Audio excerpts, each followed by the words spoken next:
Try that again. Good morning, everybody. My speaker was on the laptop, which is why I was getting confused as to why there was so much noise in the room. So welcome to our executive meeting on 1st of July. Is it July already? What happened to June? Well, it was an exciting month, with certainly with weather and some fantastic Somerset events that happened, particularly Pride. And we've got Armed Forces Day in Bridgewater on last Saturday and this coming Saturday in Taunton, which is absolutely fantastic. However, it was disappointing to see a very small number of individuals, most of whom I don't think came from Somerset, come to Taunton on Saturday morning and sing some very unpleasant songs and intimidate people who have come from different backgrounds. We're not about that in Somerset. I hope everybody at Somerset Council will agree with me that we don't need to see any of that sort of unpleasantness in our county. And we will work with our partners in the police to make sure that residents are kept safe, and we support community cohesion. And I do hope that I have the support of the whole council in saying that. Okay, so welcome to the executive, and can I just remind people present, it's only the lead members present in the room that are taking decisions at the meeting. Others in attendance are there to provide advice. There are no planned fire drills today. In the event of a fire alarm, please follow the fire exit signs, congregate in the car park. Anybody present who might need assistance in exiting the building, please let the Democratic Services team know. Agenda and papers have been published on the council website in advance of the meeting, and the council recognises the importance of striking a balance between providing opportunities for the lawful expression of views. Unacceptable behaviours or actions that cause disruption can lead to our meetings being adjourned. The council will be making a recording of the meeting, and this will be published in due course. So our meeting today is a hybrid format. Lead members, key officers here in the room are making the decisions. The lead members are anyway, and the elected members and officers may physically or remotely join the meeting to speak on specific items or observe. Any lead members who join remotely would not be able to vote. The meeting is being broadcast, and therefore other members of the public and partners can observe the meeting remotely. If you are online joining us, please only use the chat function for the purposes of the meeting. If you wish to speak, please do so at my invitation and use the hands up function, preferably. If not, use the chat function if you're unable to, and please say your name before speaking. Microphones, if you are at home, and cameras should be off when not speaking. So we move on to apologies for absence. We have two executive lead members sent apologies, Councillor Theo Butt-Philip and Councillor Mike Rigby, for personal reasons in both cases. And I think we captured that. And Councillor Claire Sully sent me a message saying she was going to be online after her daughter's end of school, so she will be joining us late. Okay, we've got minutes of our previous meeting, which was held on the 3rd of June. Has anybody noticed any things that need amending, changing, improving, inaccurate? Happy to propose Councillor Lyshons, seconded Councillor Shearer. Just going to any members outside the executive, nobody raising anything. All those in favour of approving the minutes, all those against, that's clearly carried. Duly signed. And we went from 10 a.m. to 5:20 p.m. last time. Let's see if we can improve on that this time, shall we? Just for clarity, an improvement, Mr. Heafy, would be a shorter meeting rather than a longer one. Do we have any declarations of interest in today's agenda? No, so we move on to question time, and we've got two questions, which are coincidentally both from my division. So good morning, Taz and Andrea. Taz, you're first. Are you all right with the mic? That's the mic. Yeah, press the button on the right and it'll go red. That's it. You've got 3 minutes, but it'll be a country 3 minutes. I won't ping you off straight away. Yeah, I'd just like to say if I do get a coughing fit, maybe I can have a little bit extra because I have COPD. Good morning, everyone. I have two questions to Somerset Council about direct payments and employing family carers. For my first question, I'm asking Somerset to provide the latest figures on the number of direct payment users who have been given permission to employ family carers who live with the recipient and number given permission to employ family carers who do not live at the same address. I'm also asking for the procedure the council follows in each situation, including what evidence is required, whether a review is undertaken in all cases, and the typical and maximum timeframes alongside how the approach aligns with the Care Act 2014, including special circumstances and not prohibiting family carers solely because they live with the recipient. The first question also asks the measures Somerset has for urgent replacement of carers when someone presents with immediate need, especially where a family member is the best placed carer and where needs are complex. In addition, I'm asking how council is addressing the practical difficulty people face in finding and approving newly registered micro-providers or direct payment workers, given that the micro-provider database is highly accessed and many providers are at capacity. And in light of the growing demand for support to find and approve carers who do not live in the same household to help disabled and vulnerable residents remain in their homes. For my second question, I'm asking whether Somerset Council ensures that information about procedures, criteria, review steps and timescale is provided to the public in a way that is clear and easy to understand. And if not, what specific steps will be taken to make guidance accessible and plainly explained? I'm also asking whether Somerset has in-house lawyers to ensure local authority compliance for direct payments, and if not, whether Somerset will be hiring in-house lawyers for compliance oversight and what timetable applies. Thank you.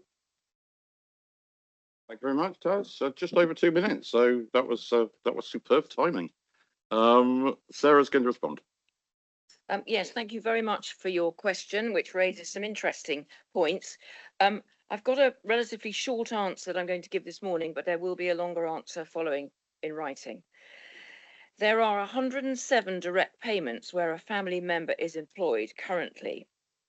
We are not able to split this figure between living at the same address or different address. This could be worked out with more time. As part of the care planning process, it should cover contingency planning as well. A direct payment allows flexibility for the employment of personal assistants or micro providers who are themselves self-employed. The council has held information sessions for people to find out more about how to become micro providers, and work will continue to raise the awareness of information about direct payments. Information can be found also on the council's website, and further information about micro providers is available on Connect Somerset. So we do try to provide as much information as we can, which is accessible, but we are looking at it again in the light of recent report from CQC. There are a number of processes and procedures in place. This is 1B. Question 1B, there are a number of processes and procedures in place which help govern the way the teams work. Work is underway to review our information to the public and will be part of the improvement plan the service is developing, as I just said, linked to the recent CQC inspection. The team do work with the in-house legal service to ensure statutory duties are met. Thank you.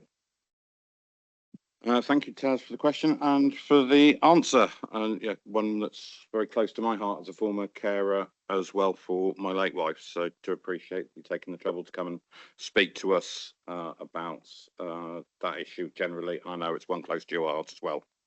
Our second question is from Andrea Hine. Good morning, Andrea.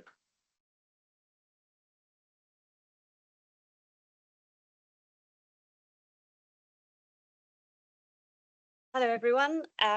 My name's Andrea Hine. I live on the Somerset Levels, and I've spoken at a couple of these executive meetings this year regarding the amount of major housing developments that are in the application process in Somerset and the devastating effect that this has on the Somerset Levels and moors from flooding via old and inadequate drainage and pumping systems that take the water from Somerset's land to the sea. Firstly, I just wanted to say what brilliant news regarding Somerset Council being awarded the 50 million from government after the flooding this year. I'm really pleased that this has been allocated to the council, and I'm really looking forward to a future that looks a lot safer for many of us, but I am very aware there's a lot of work to do in a very short space of time. Also, in April of this year, the Environment Agency announced funding for more than 600 projects that are underway to help protect homes and businesses across the country. 44 of these projects are in the southwest, and 17 are in Somerset, which is in addition to the 50 million that we've been just allocated, which is brilliant news. But I'm sure there will still be a requirement for more money as development continues here. There are some very large commercial developments in Somerset that really should be contributing to improving our drainage systems too. We surely have an opportunity to request investment from them as part of the agreement to allowing them to use Somerset as their preferred site. For example, Hinkley Point, the battery centre, data factory at Halsey, which is still under application, and also all the solar farms that we're getting in Somerset. I do understand that there's a delicate balance here in attracting businesses to invest, but it would perhaps help fill any gaps that we have in securing a better Somerset for everyone. So my questions are, how do we as residents get involved in contributing to how this 50 million is spent across Somerset? And two, do commercial developments financially contribute to improving Somerset drainage and pumping capacity, or can Somerset Council include this as part of the planning process going forward? Thank you. Thank you very much. And Councillor Federica Smith-Roberts will respond. Thank you, Chair. I've got a slightly long answer, so please just give me a little bit of time, Chair, just so I can go through this because it's such a important question that's been asked of us today. So in relation to question 2A, it is a really good question that you've asked, and one that I know our leader and your local representative Bill Revens has asked officers as part of the programme governance and project development. Somerset Council wants to make sure community representation is involved when it comes to the funds that we have received. That 50 million from government is truly great news for Somerset, but it comes with many challenges to overcome. One is the timescale of delivery. It must be delivered within 2 years. The second challenge is how we use the funds wisely to meet multiple outcomes, whether that's from strategic capital flood defences and intervention, how we explore and deliver new nature-based solutions to provide multiple flood and nature benefits, as well as how we support multiple communities in need, listening to those local concerns and delivering collaborative joint plans at a local level. We also have other challenges, resourcing that programme and delivery in such a short timescale. We have the decision making that we need to do from a government perspective, and as well as the involvement of local partners, whether that's the risk management authorities, the Somerset River Authority, as well as then how do we look at community representation. And then finally, around how we ensure transparency, awareness of the programme and those project timescales for our Somerset communities. Officers and councillors are working at pace to establish that programme and the governance, ensuring that we hear the voices of our communities. And we're looking at how we do that, whether that's using established forums such as your local community networks or your flood warden forums. We've got potentially a web-based platforms to provide ideas and identify opportunities, as well as community events and meetings. All are being explored, and I'm hoping that by the end of today we have an email address that we can share with people that we'll put in the written response to you, so that everyone can have access to that, and then that will go to the new teams that's being created. The Flood Resilience Programme plan can and is being influenced and shaped by risk management authorities, the Somerset Rivers Authority, local partners, communities and residents. Ideas are pouring in, we're getting lots in, particularly to our lead officer through various forms, and those ideas are being captured since that news was announced. Those ideas and opinions will be conflicting at times, but we are committing to ensuring we find the balance of intervention projects identified by strategy and risk management authorities, as well as local solutions identified by community groups and residents.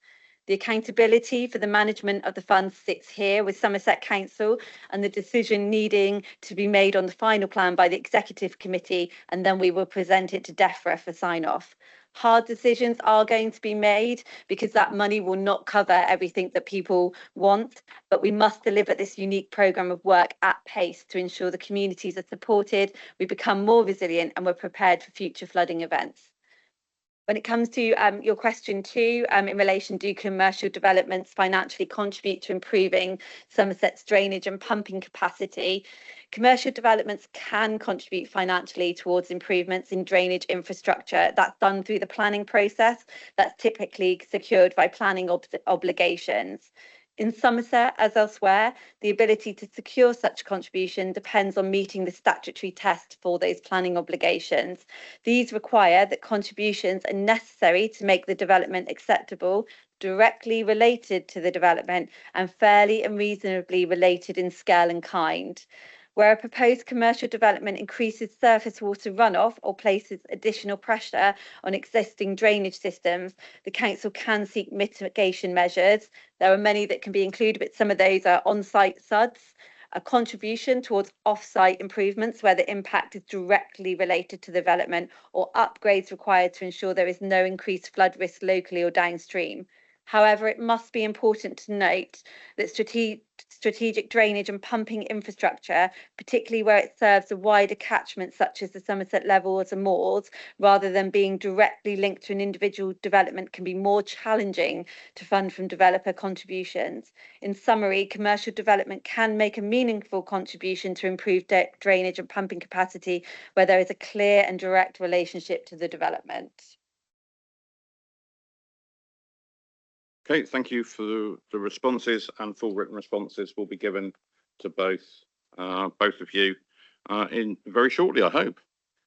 So we move on to agenda item 5, which is questions from councillors to the executive.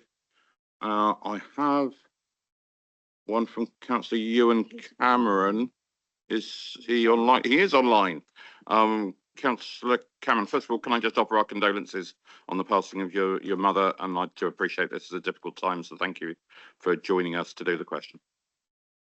Thank you very much, Bill and colleagues. I do apologise for not being there in person. As Councillor Evans has just said, my mother passed on Monday, and as soon as I finish this question, I shall be in transit to the south of France to attend her funeral. However, duty first. I would like to also say thank you to Councillor Evans for his very clear messaging with regard to what happened on Saturday. There is no room for hate in any of our communities, and I'd just like to align myself to his leadership in that respect. Colleagues, the topic is with regard to recent arson caravan attacks in Glastonbury. Since March 2026, the van dwelling community in Glastonbury have experienced 5 arson attacks. 1 on Leg of Mutton Road, 3 near Tesco's of Glastonbury, and 1 on Benedict Street. I should like to take this opportunity to assure the council that I'm in very close dialogue with Avon and Somerset Police, the van dwelling community, Glastonbury Town Council, our businesses and bricks and mortar communities, as well as NHS and Somerset Council outreach services. I bring this worrying topic to the attention of executives, as I do not wish for this situation to be inflated nor exploited. Exploitation of this and other situations at the expense of part of my community has previously led to increased frictions, when in actual fact what we need is to all pull together and find solutions that promote harmony. I've been informed by the police as to where they are with their investigations, and they will inform the community in due course. I should wish to publicly thank efforts that Somerset Council, their officers, and specifically the outreach teams in their sensitive approach to helping the community of Glastonbury navigate this difficult time. I should also like to publicly say thank you to Devon and Somerset Fire and Rescue Service and Avon and Somerset Police Service for their bravery and selfless commitment to keeping the community of Glastonbury safe. We look forward to the Town Deal Enablement Project being initiated this financial year, as well as increased focus and resources that we know are being planned between Somerset Council, Glastonbury Town Council, and informed through the multi-agency group, MAG. Given the seriousness of the crimes of arson, please may I have the assurance from the executive that officers will be given appropriate support and prioritisation to deliver for the community of Glastonbury. We are aware that this may require a multi-year and multi-agency approach and look forward to working with Somerset Council and its officers as we have done consistently to this point. Thank you, Councillor Cameron, and Councillor Federica Smith-Roberts to respond. Thank you, Ewan, for your question. Glastonbury has been a place of pilgrimage for hundreds of years and continues to attract people for a wide range of reasons. Somerset Council recognise both the cultural significance of the town and the pressure that arises when increased vehicle dwellings, antisocial behaviour, road safety concerns and business impacts intersect. A multi-agency group led by our Service Director for Housing, Kirsty Larkins, is coordinating this response. This includes Somerset Council officers, a dedicated Glastonbury vehicle dwelling housing officer, enforcement, highways, the police and the town council. The group is taking a balanced approach, addressing community safety, highways and business concerns while also recognising the housing, health and welfare needs of people living in vehicles. On enforcement, legal services have been instructed to expedite an important enforcement notice. We acknowledge that antisocial behaviour and some criminal activity are affecting both the settled and vehicle dwelling communities, as well as visitors, businesses and tourism in the town centre. Enforcement action is therefore being progressed alongside support and engagement so that the response is proportionate and targeted. The Council is also progressing an enabling project as part of the Glastonbury Town Deal. We are close to submitting a planning application for the Meanwell site on Somerset Council owned land, with the aim that this could be followed by further applications on suitable land owned by Council or others. We recognise that local knowledge is essential in developing workable solutions, and we are grateful to other authorities such as Bristol City Council for sharing its experience and engaging with Somerset Council and other local authorities in England. Specialist support is also being provided through public health, housing and the NHS. Officers and services are being deployed to support people vehicle dwelling in Glastonbury. Much of this work is necessarily confidential and therefore not always visible to the wider community, but it is also an important part of reducing harm, improving safety and supporting individuals to access appropriate services. On highways, we have our traffic regulation orders being progressed where congestion is limiting business access, creating road safety concerns or affecting road safety in residential areas. These measures are intended to address specific locations where parking and access issues are causing the greatest impact. We do recognise also the economic impact of incidents such as arson and other disruption. And I truly thank you, Councillor Cameron, for engaging effectively with local and national businesses. Somerset Council is committed to working with those businesses so that they can continue to operate, employ local people and contribute to the economy of Glastonbury and Somerset. There is also an important ask of government.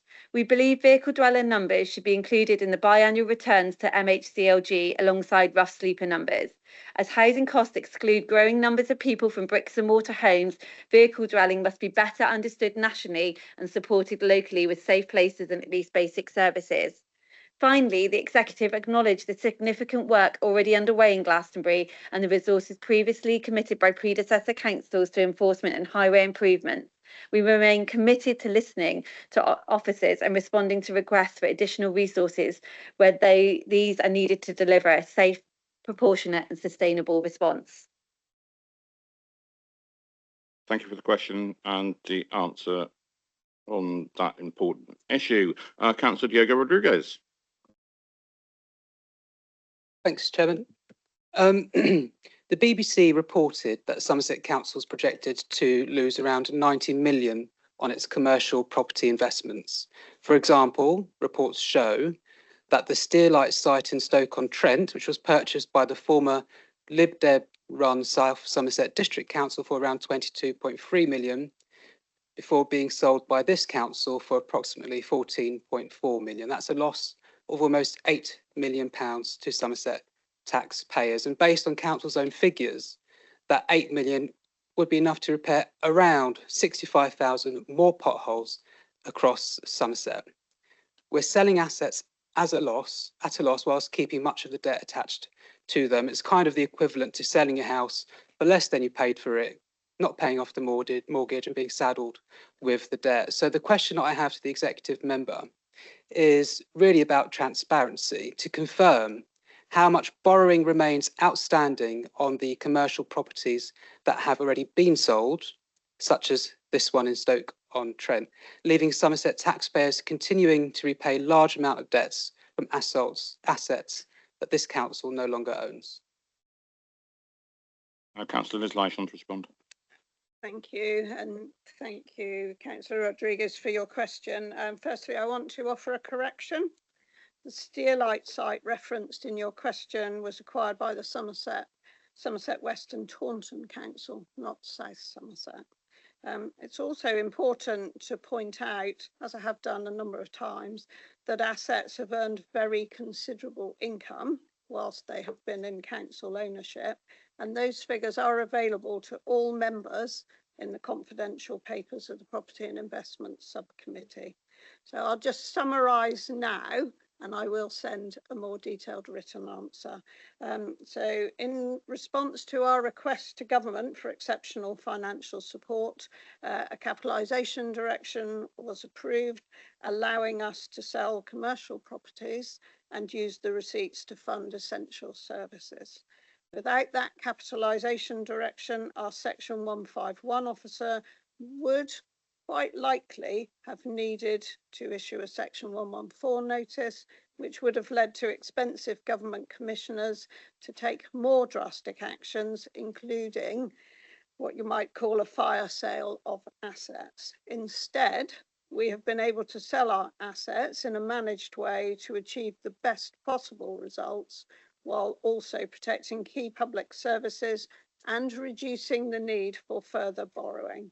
So as I say, I will send you a more detailed response in writing, and I will say again that all members are welcome at the Property and Investment Subcommittee, and all members can access the confidential papers through Modern Gov. Thank you very much, Chair. Thank you. And moving on to Councillor Francis Nicholson, please. Thank you, Mr. Chairman. My question's about the recent Ofsted report. You have it written in front of you. I won't quote the sections that I put in the question. I was very pleased to note the good practice that is carefully outlined in many places there. However, I am concerned about what is in the report, a rather condensed version, which is perhaps a little opaque as to what and where their concerns were, but it's about really paragraph 39. I'd like to know how the executive will ensure in future that they know about all, not just some, of the key issues that have led to the deterioration of services for Somerset's children. Question 3B, how they will assure themselves that the limitations in local authority self-evaluation and issues of self-evaluation, which were not explicitly set out in the report, unfortunately, and issues about the accuracy of performance data, ditto, not set out, have been addressed, so that the executive can be confident of their understanding of the challenges faced by the service, and the executive really does understand the gravity of the inspector's concerns. And I'd like to know by what date they'll commit to achieving the necessary improvements to ensure that they do have this knowledge and understanding, and therefore will be able to help the service address it. Thank you, Mr. Chairman. Thank you, Francis, for your question. And going to call on Councillor Shearer to respond. Thank you, Chair, and thank you, Councillor Nicholson. We're being polite today. Before I will read out obviously what I wanted to say today, and we will follow this up in writing, but I just also wanted to say that like yourself, I had a personal concern about paragraph 39 and many of the other paragraphs in the inspection report, but also just to remind people who may not know, because they may not have been in all the rooms we've been in together talking about this, we are only the second local authority in the country to have been inspected on this new framework. So I think there's a deal of learning, I think, across the system around how the framework is going, and instead of a singular report, singular judgment, you're judged on 4 areas and you have different ones for each one. So just to kind of put that context in, that I'm sure Ofsted is learning as well as they go along. So if I can just read out our response, and I'll make sure you get that in writing. So leaders in children's service are disappointed with the outcome of the Ofsted inspection. We recognise how dedicated our staff are and how their work improves outcomes for children, and this is recognised also in the report. We are currently working on an action plan in response to the recommendations made by Ofsted to improve services for children in Somerset. That action plan will set out, obviously, the actions taken and the lead officers and the timescales. The action plan will be overseen by the Improvement Board and will therefore will receive external challenge as well as internal challenge. It is to be submitted to Ofsted by the 24th of September. So we are working furiously on that now. Ensuring we have sufficient capacity to meet growing demand on services is critical to ensure staff have manageable workloads to enable them to fulfill their role. We have secured additional funding and recruitment is underway. We are also fully engaged in the transformation work to look at how we work and how we improve outcomes. The transformation is across prevention, child protection, safeguarding and children looked after, and therefore is a whole system approach. Children's Services remain confident that the performance data, you did mention in your written question data, we are confident that the performance data for social care is accurate. We do have systems in place to regularly review performance data, understand the commentary behind the data, and hold leaders to account for driving forward necessary changes. The reference to accuracy in the Ofsted report relates to one specific set of education data that was not accurate when shared with Ofsted. While the reasons for the inaccuracies are fully understood, we have identified some issues with disjointed information arising from multiple separate case management systems in use across children's services. Diagnostic work is taking place over the summer to identify potential efficiencies and improvements and to recommend an approach to deliver more integrated systems. This will be able to be updated on a quarterly basis. The Ofsted comment in respect of social care evaluation is difficult to respond to, as this was not an issue raised with us during the inspection prior to its inclusion within the final report. The self-evaluation is updated annually, and the current self-evaluation will be reviewed in readiness for the annual conversation with Ofsted, which is scheduled for October of this year. So while we focus on the necessary improvements to respond to the recommendations, we do have to celebrate, and I appreciate you doing that, we do have to celebrate the many positives in the report and the impact that those have on children's lives. Thank you. Thank you. And yeah, I have history with Ofsted, and particularly that point you made about the new framework and effectively changing the goalposts. It does lead to different outcomes, and particularly when in this case councils, or in the case of schools, are early on in a new framework, being able to meet those is quite often difficult, and the inspectors are working with new frameworks as well as officers as well as members. So comparing with previous results is a little bit of apples and pears, isn't it? Anyway, Councillor Lucy Trimnell, please.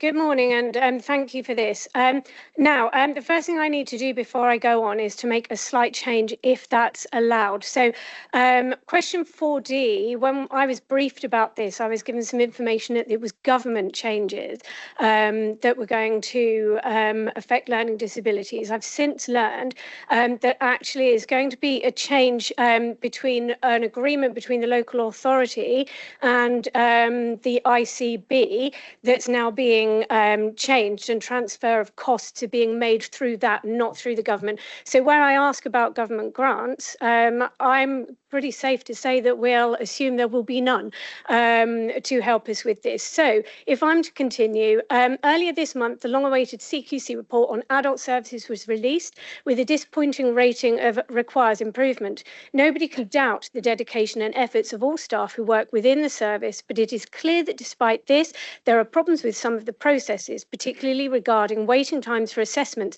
and safeguarding procedures. On several occasions, the report noted capacity issues and unfilled vacancies. So based on this, I have 4 questions. The first one is, were capacity issues always due to unfilled vacancies, or do some teams require expansion to manage the considerable workload? Question 4B, or question 2 for me. The report noted a significant budget underspend in 24-25. Is it possible that pressure to make cuts across the council due to the financial fragile situation, including in key statutory services such as adult services, has led to the issues which have been picked up during the inspection? 4C, the report linked staff vacancies to the backlog in Care Act reviews for people with learning disabilities and stated that it may take until the end of the financial year 25-26 to be tackled. We've reached that, we've gone past that point. Do we have figures showing whether we achieved a reduction of this backlog? And if so, how much or how many Care Act assessments do we still have outstanding? Question 40, and actually it looks like I have 5 questions, not 4, so that was badly typed as well. Staying with learning disabilities, obviously I'm not going to ask about government grants, but are we confident that we can find the money within our budget to cover any additional costs that fall upon the council now? And then question 5, which is a surprise, what work has the department been doing to improve staffing and capacity issues and reduce backlogs in all areas? Thank you. Thank you, Lucy. I think we'd understood the gist of the slightly misphrased question, and I think the answer does already reflect that. So, Councillor Sarah Wakefield. Yes, Lucy, thank you very much for your question. I'd like to just add that I too was disappointed with the result of the inspection, and we will have an opportunity to discuss it in more detail tomorrow at the Adults and Health Scrutiny Committee at 10 o'clock, so that we're going into detail on it there. But in answers to your specific questions, question 1, whilst there have been and still are some unfilled vacancies in teams, work is already underway to fill posts by recruiting new staff or using agency workers when needed. As adult social care is demand-led and Somerset has an increasing population of residents over 65, it is inevitable that some teams will come under particular pressure from time to time. Question 2, the budget underspend was achieved primarily as a result of the success of the My Life, My Future programme, which is helping residents to stay at home for longer, re-abling them after hospital stays, and saving the high cost of care incurred by moving into a care facility earlier than is needed. Some changes to the way teams are run have been made, but this has not, as far as we are aware, resulted in the issues referred to in the CQC report. Question 3, reductions in the backlog have been achieved over the last financial year, but the numbers have risen again with increased demand. As my annual report, which is going to be presented to the Scrutiny Committee tomorrow, shows, the team get through some 6,170 Care Act assessments in last year, of which 758 were for unpaid carers, and also some 5,482 Care Act reviews, which are due annually.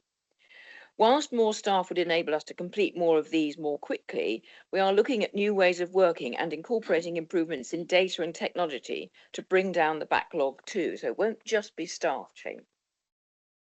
The fourth question, the historic pooled budget with the NHS is a local arrangement which is coming to an end in August this year after the NHS served notice. Undoubtedly, this represents a risk to our adult social care budget. We are working with our NHS partners to ensure, so far as is possible, that this risk is mitigated through working together and more smartly, so that our residents can achieve their full potential within our service, underpinned with the medical assistance they need from the NHS. That is a shared budget at the moment, and we are looking at each person who's supported through it and working through it with the NHS. And the last question, the department has a workforce strategy which sets out how it aims to work with and support staff over the next few years. We continue to advertise vacant roles and also strive to support people to become qualified via apprenticeships and traineeships. Regarding backlogs, there is a performance oversight group held weekly, focusing on delays and data quality. Since this group has been in place, we have started to see a reduction in the number of delays. And I'll just add that this work is particularly speeded up since we had the inspection last September, but before we got the report about 3 or 4 weeks ago. Thank you. Thank you for the question, Lucy, and thank you for the response. Thank you. Sarah. And we're moving on to Councillor Dawn Denton. Thank you very much. A good dessert always comes at the end of a meal. That's why my question's at the end probably, but also probably because I screeched in at the last acceptable second. So thank you very much. Both the CIPFA financial review, which has awarded Somerset Council 1 out of 5 stars, and the internal audit annual report independently conclude that Somerset has significant weaknesses in governance, financial management, and organisational grip. So what specific evidence can the executive provide that demonstrates these issues are being addressed and that the pace of improvement is sufficient to restore confidence among both residents and independent reviewers? Thank you. And call on Councillor Liz Lyston to respond. Thank you, and thank you, Councillor Denton, for your question. So in May, the Audit Committee received a finance improvement programme known as Building Better Finance, which establishes a single, coherent and prioritised programme of a number of key lines of inquiries for improvement in order to address the findings of 3 financial management reviews: our internal review, the external audit findings, and the CIPFA FM model review. So CIPFA was commissioned for that FM model review by the Chief Finance Officer with the support of the executive leadership team and myself as executive lead member back in November 2025 to provide an independent assessment of Somerset Council's adherence to the CIPFA financial management model, FM model for short. Compliance with the CIPFA FM model is mandatory and recognised as a best practice framework for public sector financial management. It assesses organisational behaviours, leadership, people, processes and stakeholder arrangements using evidence from document review, interviews and an online survey. Building Better Finance is the Council's primary route map for restoring financial grip and achieving financial sustainability. It affects all directorates, not just finance, and will support the Council in delivering services within a financially sustainable envelope. Alongside this, we are seeing clear improvements in how risk is managed across the Council, significant strengthening of our performance monitoring arrangements, and continued progress in delivering our overall commitment to transparency. Monitoring of the programme will be embedded within the Council's transformation programme with clear programme governance, senior responsible officer accountability and reporting arrangements in place. I know, Councillor Denton, that you've been involved in important work recently to secure new resource for the finance service, and I thank you for your continuing contribution as opposition spokesperson, a role I remember very well from previous years. Thank you very much. Okay, thank you for the question and for the response, which brings us to the end of agenda item 5. So we move on to the executive forward plan, which is for noting. Has anyone got any comments or questions relating to that on the executive, first of all?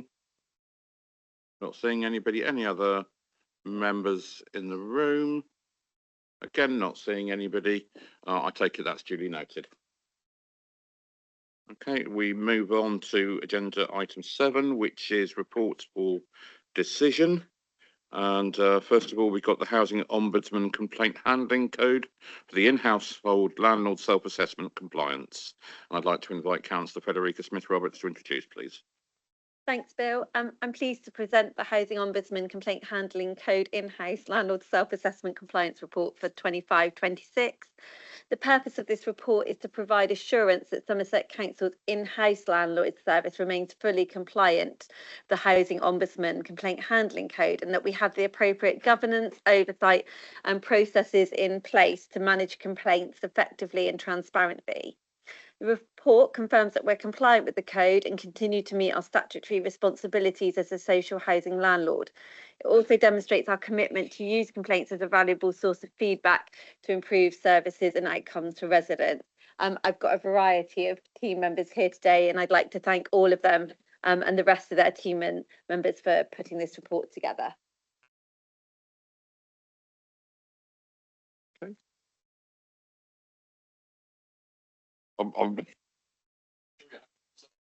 I think I've got Roxanne online. If she wants to add anything on. Hello there, thank you, Roxanne McLean. Yes, thanks, Councillor Smith-Roberts. I am the complaints lead for the housing service. Just to again cover off the points that the purpose of this assessment is to ensure our compliance against the complaint handling code. It's to ensure that we're meeting the code's expectations to be fair, put things right, and learn from outcomes. The self-assessment enables us to demonstrate our accountability to residents and to the regulator, ensuring we're continuously improving how we respond when things do go wrong. The report provides the assurance that we are meeting with those statutory obligations and strengthening our approach to complaint handling. Thank you, Chair. Thank you very much. Anything further to add? Any questions or comments from members of the executive, first of all? Liz. Thank you. I recall one of our colleagues, Councillor Roswyk, always saying how complaints shouldn't be considered in just a negative way, that they are actually a window into places, opportunities for improvement. And I'm just looking for assurance that we are open enough to complaints in early stages so that we can make improvements before they impact on other tenants as well. Is that something where you can give us assurance? I'm comfortable with that assurance. I think that will come in the next report where we're going to talk about what is our complaints and what they look like as a performance measure, so we can delve into the detail in that report. But this report is saying that we're compliant with the Housing Ombudsman. I don't know if Chris or Roxanne want to add anything. Yeah, just to follow on from what you just said there, Councillor Smith-Roberts, yes, we look at complaints as in line with the Housing Ombudsman Code as a positive, so a positive complaint handling culture, and look to drive any service improvements at early intervention. Yes, we do that. Thank you, Chair. Thank you. Not seeing anybody else from the executive. Any other members in the room wish to ask a question? Not seeing anybody again, which takes us on to our recommendation. So we're asked to note the contents of this annual complaints self-assessment and confirm that the Somerset Council is compliant with the Housing Ombudsman Complaint Handling Code proposed by Councillor Federica Smith-Roberts, seconded by Councillor Heather Shearer. Those in favour, please. Those against, that is clearly carried, which moves us on to agenda item 8, which is our in-house landlord complaints performance service improvement report. And Federica Smith-Roberts again. Thank you, Bill. I'm pleased to introduce this report. The report demonstrates our commitment to listening to our tenants, learning from their feedback, and continuously looking to improve the services that we provide to them. During the year, you can see the number of stage 1 complaints that we've received and how many then progressed on to stage 2, alongside the 69 compliments that also recognise the hard work and dedication of our team. The report shows, as with the previous item, that we remain fully compliant with that complaint handling code and that no formal findings of non-compliance were issued against the service.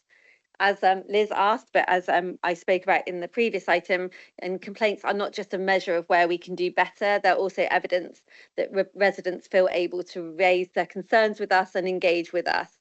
We've used that learning from complaints to strengthen our processes within the service, including the introduction of what we did last year of a dedicated complaints resolution team, and just improvements as to how we track actions and outcomes. I welcome observations from the executive and other members on this report and how we continue to focus on delivering responsive, accountable and resident-centred housing services.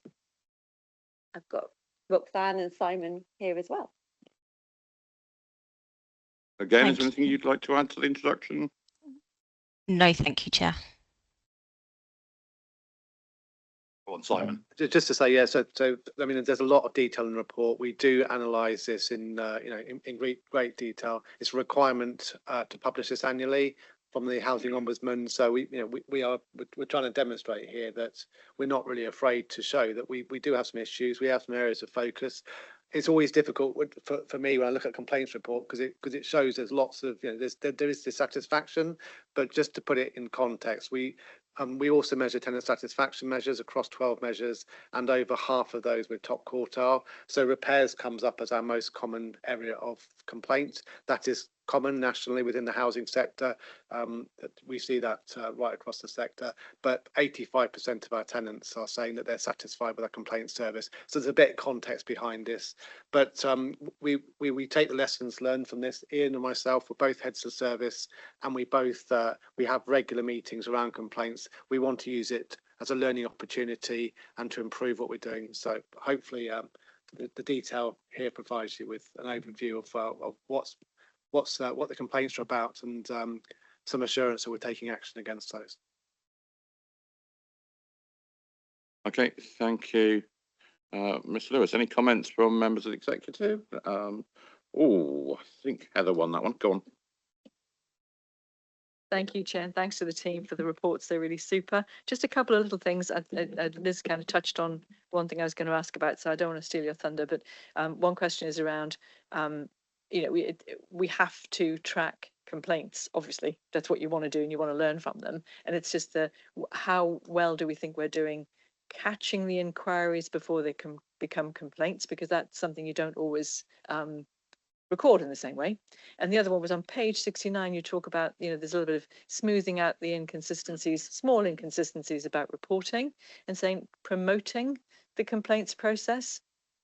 So I just wonder what plans you had in place to promote it more. And because again, if you have a good what's the idea, like a campaign, you might get more complaints, but you need to understand that the reason for that. So I didn't know what plans you had for improving that. Okay, so yeah, thank you for the question. Is my microphone working? Okay, so there's been a national campaign for the social housing sector. There's been quite a lot of radio adverts. So the Housing Ombudsman has been promoting nationally to tenants to say, you have every right to complain, and this is how you do so. We publicise it well on our website. We also publicise it within our regular newsletters to tenants. We say to them, if you're dissatisfied, complain to us, and we've done training for our staff as well to capture that. So one of the things in the previous item on the complaint handling code, there's something in there that says high volumes of complaints must not be seen as a negative. That's what the housing regulator is saying. So it's a little bit perverse because I don't want to see lots of complaints, but equally the housing regulator is concerned that some landlords might be sort of suppressing those. So we're trying to encourage our staff to identify those where people are complaining, and we'll investigate them properly. And it is a learning opportunity, and that's the cultural change that Ian and I are working on for all of our staff to say we must learn from these so that we can do better. So just about the inquiries bit, and try, in terms of how confident you are about how you handle your inquiries, and hopefully the ones you can divert from becoming complaints. Yeah. So that's we get lots of inquiries. We get thousands and thousands of interactions. We get just from repairs, tens of thousands of calls every year on housing repairs. We've trained our teams professionally who are answering the calls to try and identify those issues and resolve them at first point of contact as much as we can do. There are some issues, it's highlighted in the report. We are seeing that we don't always get back to tenants. That's a driver. So Ian and I continuously need to impress on our staff. The biggest issue within this report is communications, getting back to tenants, doing what we say we're going to do. It's ongoing work.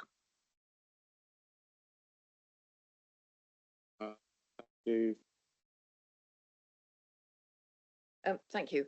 Yes, thank you for the report. It's quite interesting to see, and it's good assurance actually to know that people can complain and be heard. I think this thing about complaints is about expectations as well. So I wonder how much we train our tenants about what their expectations should be. In other words, what they can expect from us and what we can expect from them, because that is quite important. And allied to that is antisocial behaviour, which I see is a kind of second highest. It's the thing I get asked about, not just with council housing, with housing generally. My neighbour's behaving badly, I can't live here anymore, or whatever it is. And that's something that I think living comfortably together, which is what we all have to do in our communities, is possibly something that some people, some tenants need some education with. And I just wonder whether we do any sort of educative stuff about what to expect from us and what they can expect back. Yes, we do. We are trying to do that. We try and manage expectations. We recently, so within the antisocial behaviour team, we wrote a good neighbourhood, a good neighbour kind of document agreement, and we give that to tenants when they move into our social housing stock. So we are saying, for example, that noise in a property next to you, that we've all got living noise, hoovers, people talking, TV on, people go out and have a barbecue, mowing, those sorts of things are, that's part of living within a community. So we do try to manage expectations across a number of different areas. Antisocial behaviour is one of the trickiest areas. It's interesting, I think, that within what we do as a unitary council, housing probably the 24/7 service. People are living in that house and they are hearing their neighbours 24 hours a day, 7 days a week. So when they're hearing antisocial behaviour, what is occurring, it can be quite devastating on their lives. We do try and manage expectations, and with antisocial behaviour particularly, it can take a long time to be able to resolve it and de-escalate cases. But it's we've got a team that focus on that. I mean, I think the thing about antisocial behaviour also is that, I mean, when you're in a rented property provided by the local authority, there is a possibility of moving or somebody moving. But if you buy a house, you just have to accept what the neighbours are like. You have to sell it to get away. So I think there is something very strong about living comfortably together and how people can do that, and making people understand that. I mean, I've just had somebody yesterday, and this is not a councillor, saying that the dog barks constantly next door, all day, all night, and it just means they can't sleep. And I mean, that's really difficult to deal with. But that isn't acceptable behaviour, really, to have something that's keeping people awake all night. So no, I just think living comfortably together is a sort of way we could talk about it. It is a sort of positive. We do try and encourage that, and I agree, it's not always straightforward. We're just referencing the tenants, the makeup of our tenants. We do have, I guess, a higher proportion of people with disabilities, anxiety, perhaps poor mental health as well, and that can also, people's tolerance levels might be a bit lower. So it makes it more complex, and perhaps what you or I might deal with more easily, others might struggle with. So we also have to take account about vulnerabilities and qualities as well within our thinking and work we do on ASB.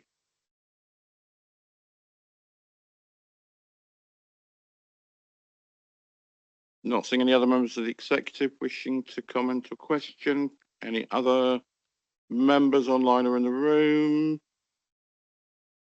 No, not seeing anybody. So again, move to our recommendation to note the contents of the report. I don't think that's even a recommendation that needs a vote, actually, looking at it, because it's not.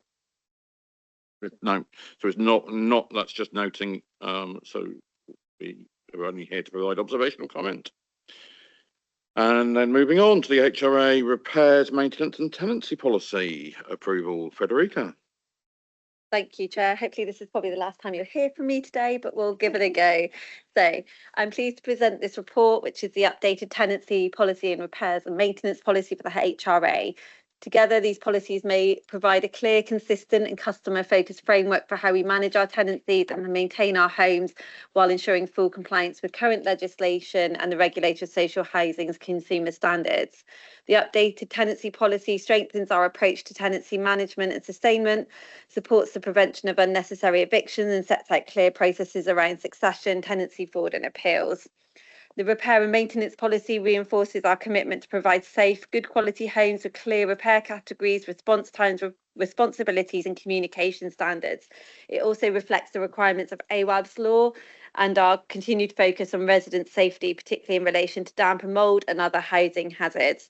These policies have been developed with input from both areas of the business, the in-house landlord service and in Homes in Somerset, so that as we move forward, it is a policy that covers across both of those areas.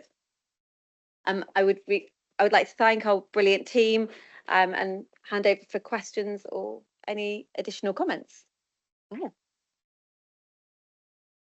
Okay, nothing more on the presentation. So any questions or comments, Sarah? Yes, I think this is a good thing to have in place, and I'm happy with it generally. I don't think it's in it, but maybe I missed it. I just want to ask a bit about voids. I was being asked about one last night at one of my parishes. It's a very badly in repair council house that's now up for sale. I know why we're selling it. I understand all that. But what I don't understand is why that and some other properties have been empty for 3 to 4 years, they're telling me, because it is just an expense if we've got an empty property. And what they were saying to me is, why do we have empty properties when we're saying we need to build more because we've got families that haven't got anywhere to live? Now, I know there's an answer to that question, so I'm going to let you answer it, but I just thought I'd make that question out loud because I am being asked it.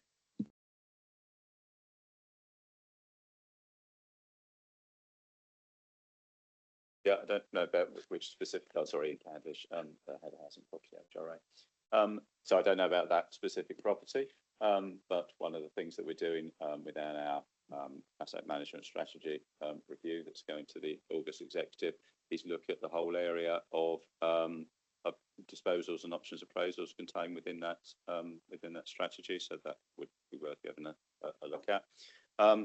So generally, there might be various reasons why properties are held in the longer term on voids. So, for example, if they are doing a review for an options appraisal for a potential disposal, or whether it's being used for other refurbishment and development project, like the North Taunton project, for example. So, yeah, don't know about that particular example, but I'm quite happy to take any provide a written response on any given individual property. Add that these are properties in villages where they feel the residents feel they're not going to get any more affordable houses or council houses in those villages because they're in the countryside. And if we let them, a lot of them have been bought, but you've got 1 or 2 left.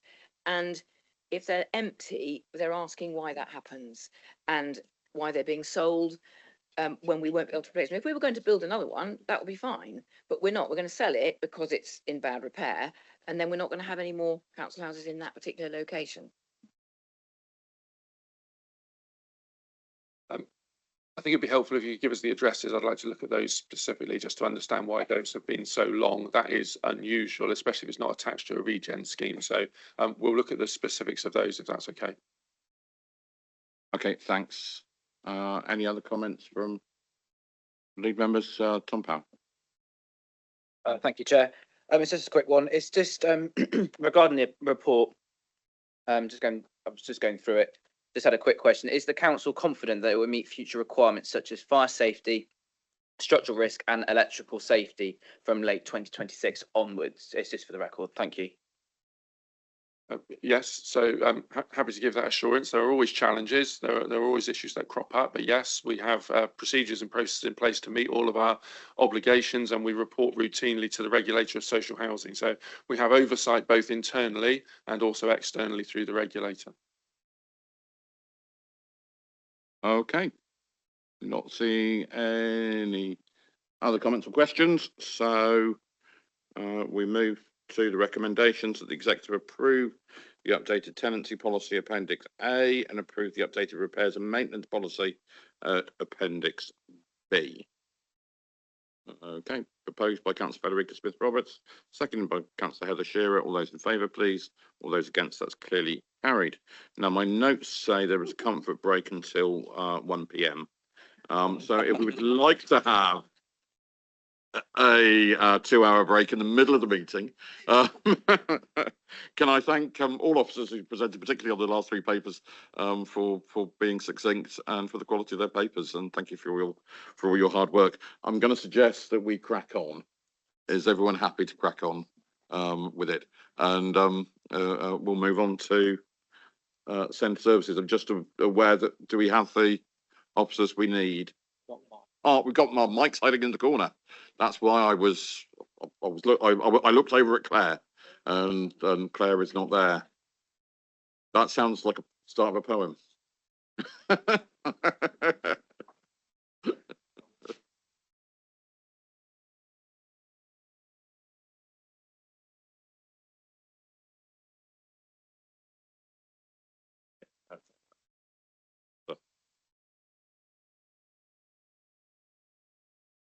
Righty-ho. Moving on to agenda item 10, strengthening SEND services, supplement pack 1. And it's Councillor Evie Potts-Jones to introduce. Makes a change from Frederica. Pleasant change. No, I'm only joking. I'm pleased to introduce this report, which seeks to approval for one-off investment of just over 5.3 million over 2 years to strengthen the Somerset SEND services and to improve outcome for children and young people with special educational needs and disabilities. The demand for SEND services has increased significantly over the recent years.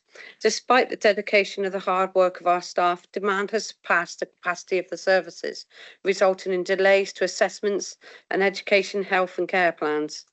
Those delays have real consequences for children, young people and their families, while also increasing legal, financial and reputational risks for the council. The report before you proposes a targeted, time-limited investment to address those challenges. It will increase capacity where it is needed most, reduce backlogs, improve compliance with our statutory duties and strengthen support for young people as they prepare for adulthood.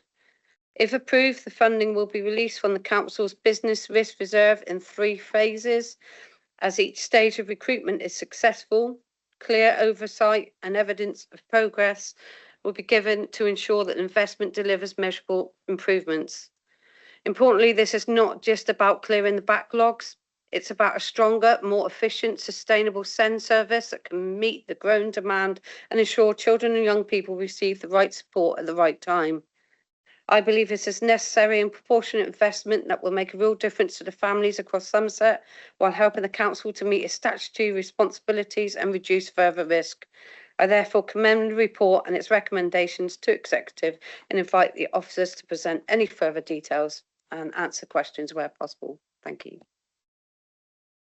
Mike, you're looking poised, prepared and ready to go. Ready to go, yeah. Good morning. Yeah, Mike Stoneman, I'm the Interim Deputy Director for Education. I'm joined today by Fiona Turnbull, who's the Head of Service of the Virtual School, one of the services that are heavily involved in this report. Thank you, Evie. I'll just take you through a summary of some of the core issues, which I think are just worth elaborating on before I just take you through the 3 elements of the report. So, as has already been stated, that the SEND system is under significant pressure at the moment, and in terms of our statutory duties, we are not meeting those duties currently, and that is having a wide-ranging impact on children and young people in Somerset, on families, and also on the wider education system, particularly our education settings and how they're coping with these pressures. Just to go through some of the key issues, so we have, as things stand, a very significant backlog in terms of statutory SEND educational health and care needs assessments. There are currently around about 1,400 assessments in the system, and of those, we've got 800 which have not reached the finalisation of their education healthcare plan in terms of the 20-week statutory timeline. So a significant backlog is growing in regard to that. And in terms of timeliness, so meeting that 20-week statutory deadline, we are between 0 and 3% over the last 6 months, so well below where we need to be. It's worth also noting that on average, it's taking 51 weeks rather than 20 weeks to complete and finalise those plans. Secondly, there are significant delays in terms of those children who are in a phase transition. So, for example, a child who's in year 6 transferring to year 7 secondary education, who has an education healthcare plan. As a council, we are required to have a named destination for that individual by the middle of February. And for this year, we'd only reached a target of 38%. And if I look at the year 11 figures, so for those children in year 11 with an EHCP, they are required to have a destination by the end of March, and we had only reached 23%. So a very significant delays caused by these pressures in the system. We do have plans to address that and are looking to try and make sure that the majority of those are completed by the end of this month. It's also impacting on other delays, so delays in costed plan reviews, other education arrangements, including education otherwise that at school, that's the OTAS packages, and SEN interim packages. And also significantly, we have rising numbers of children, young people who are NEETs, not in education, employment and training, 16 to 18-year-olds, around about 2,338 at the moment, children. And of those, 19% of those were not clear on their actual status. So we need to address that issue also. And as I'm sure you're well aware, we've had a growing number of complaints in the system, growing numbers of mediations, tribunals, etc. So a wide-ranging impact that these pressures are causing. If I can now just briefly go through the three elements of the programme of work. So the first is around clearing the backlog of education, health and care needs assessments and improving timeliness. I've mentioned the scale of the issue. That has been driven by demand, yes, so 30% increase in the number of requests for assessment. If you look at the number of EHCPs that we have in Somerset, they have doubled over the last 6 years from 2.6% to 5.4%. That is happening nationally, but it's particularly acute here in Somerset. And also driven by the fact we don't have a sufficient capacity and our structures are not correct also to address this challenge. Approval is therefore sought for this element of the programme of 3.1 million. A large proportion of that is around EP agency staff, that's education and psychologists that are doing the bulk of the assessment work. And we are looking to step that up significantly over the next 2 years. And then also the statutory SEND officers that we need to support that work, finalise those plans alongside business support officers and some finance support. And details of that are found in Appendix 1. The second major element is the restructure and expansion of the statutory SEND services. So this is bringing together all of our statutory SEND, which is currently split across 2 services.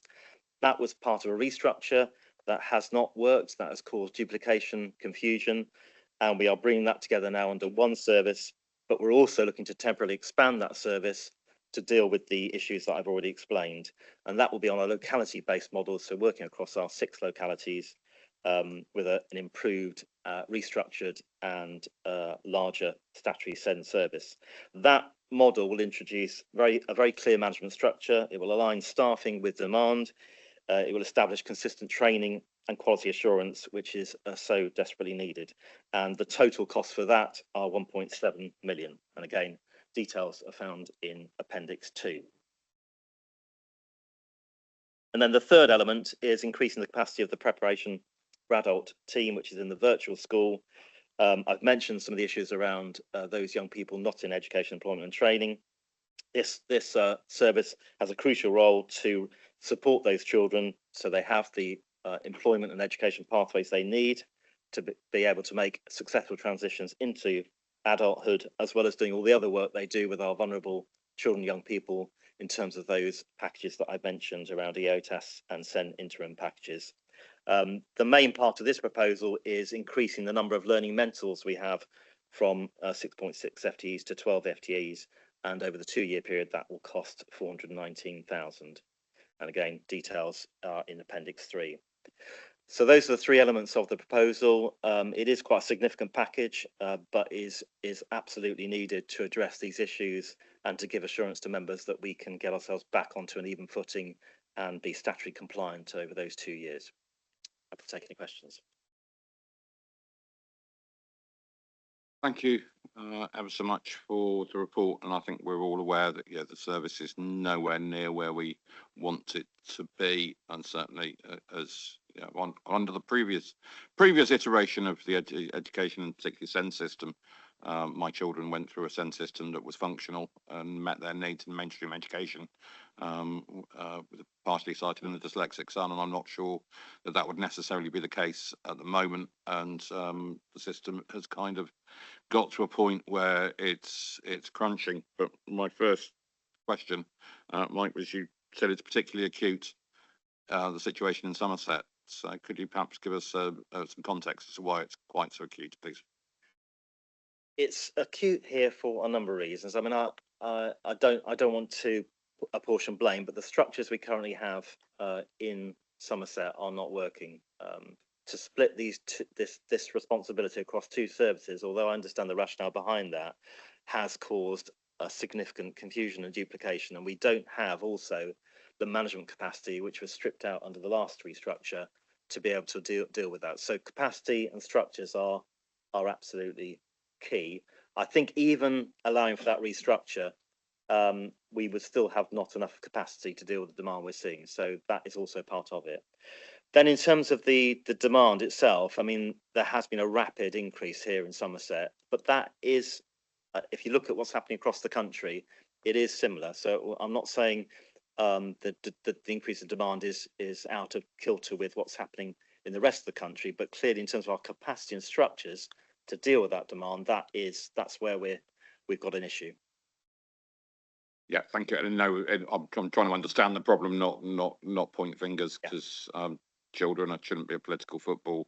We want the best for children. I speak as a parent, I speak as an educator, and now as somebody who has inherited a national stage for this for the County Council network. Liz. Thank you. Thank you very much for the paper, which is really well written and very clear. Really appreciate that. You might not expect me to welcome this paper quite as much as I do because of the drawn business risk reserve, but I appreciate the phased allowance of those reserves, and that we have to balance strengthening our reserves with delivering our statutory duties. And this is really important.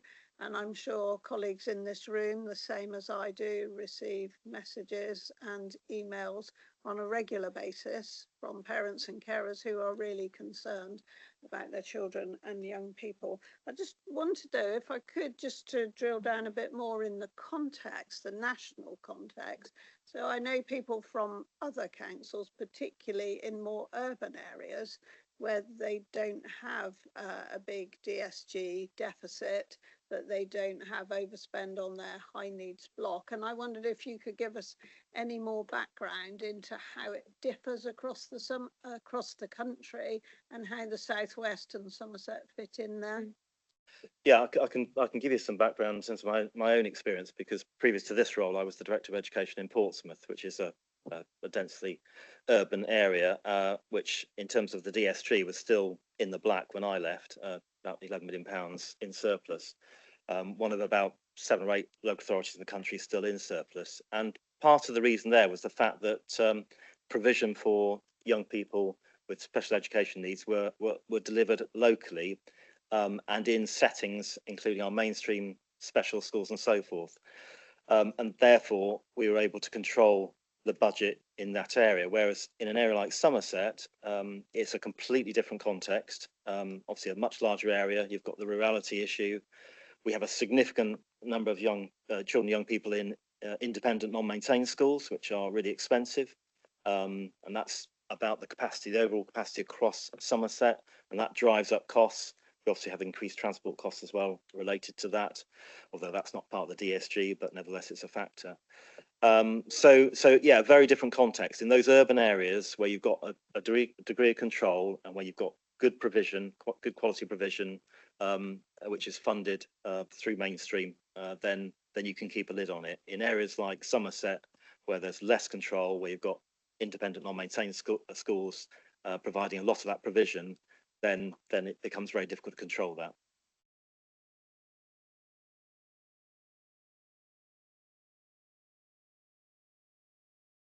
You.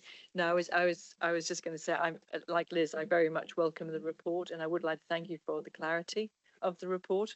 You've managed to, I think, capture such a lot of the issues and a lot of the data, and also the kind of proofs and the finance very, very clearly. So I would put my hand up really to commend you for that one more than anything else. I think the bit that I in the time I've been involved with it is, it's interesting. I think everyone feels, we know, and we've kind of rehearsed, if you like, some of the problems the last few months around the education, health and care plans issues and some of the phase transfer issues, and obviously the capacity issues, both for ourselves and our schools. But the bit that was most helpful to see articulated well in that third appendix was around the needs, and the issue of what we're doing to support our young people into education. And I've always been really pleased to hear about what Imagine the Possibilities and that team are doing. How does this part of the proposal work with and supplement and kind of build on that work for the 16? Because of course the thing in our face is what is our delays, but actually if we're not looking after children progressing into adulthood, that's also a huge issue for us and for our colleagues. Yeah, I'll turn to Fee on that one, and she's very close to this. Yeah. So since the restructure in our newly formed virtual school and our area of preparation for adulthood, we've worked really hard to look at that particular cohort and the young people who are trying to get into schools earlier. So our preparation for adulthood phase starts at year 9, so that we're kind of got a bit of a run at trying to prevent those young people becoming NEET. It's much harder to turn that around the longer you leave it, and if they actually become NEET. So we've done lots of work in that space, but also we've really focused on our young people who are on EOTAS packages, education other than at school. We have a huge number of young people on those packages, and we didn't have oversight of those packages. So we've got many young people where we weren't confident that the right young people were on those packages in the first place. We weren't confident that those packages were working and those young people were securing really positive outcomes that led them on successfully into adulthood. And there was no oversight in terms of the quality of that provision. So we've kind of rethought about what that team is doing, and hence the need for additional learning mentors. So we've got learning mentors who are attached to every one of our young people who are on the EOTAS packages, and trying to ensure that there's rigor at the very beginning and making sure the pathways for our young people are more robust and aligned to that preparation for adulthood. So there's a lot of work that's underway, and we're starting to see some real impact there. And obviously we've got our pre-supported internships, which is going from strength to strength. But it's just about the capacity and the sheer volume of young people. And unless we invest in the capacity, we're not going to have any movement in terms of bringing those NEETs down.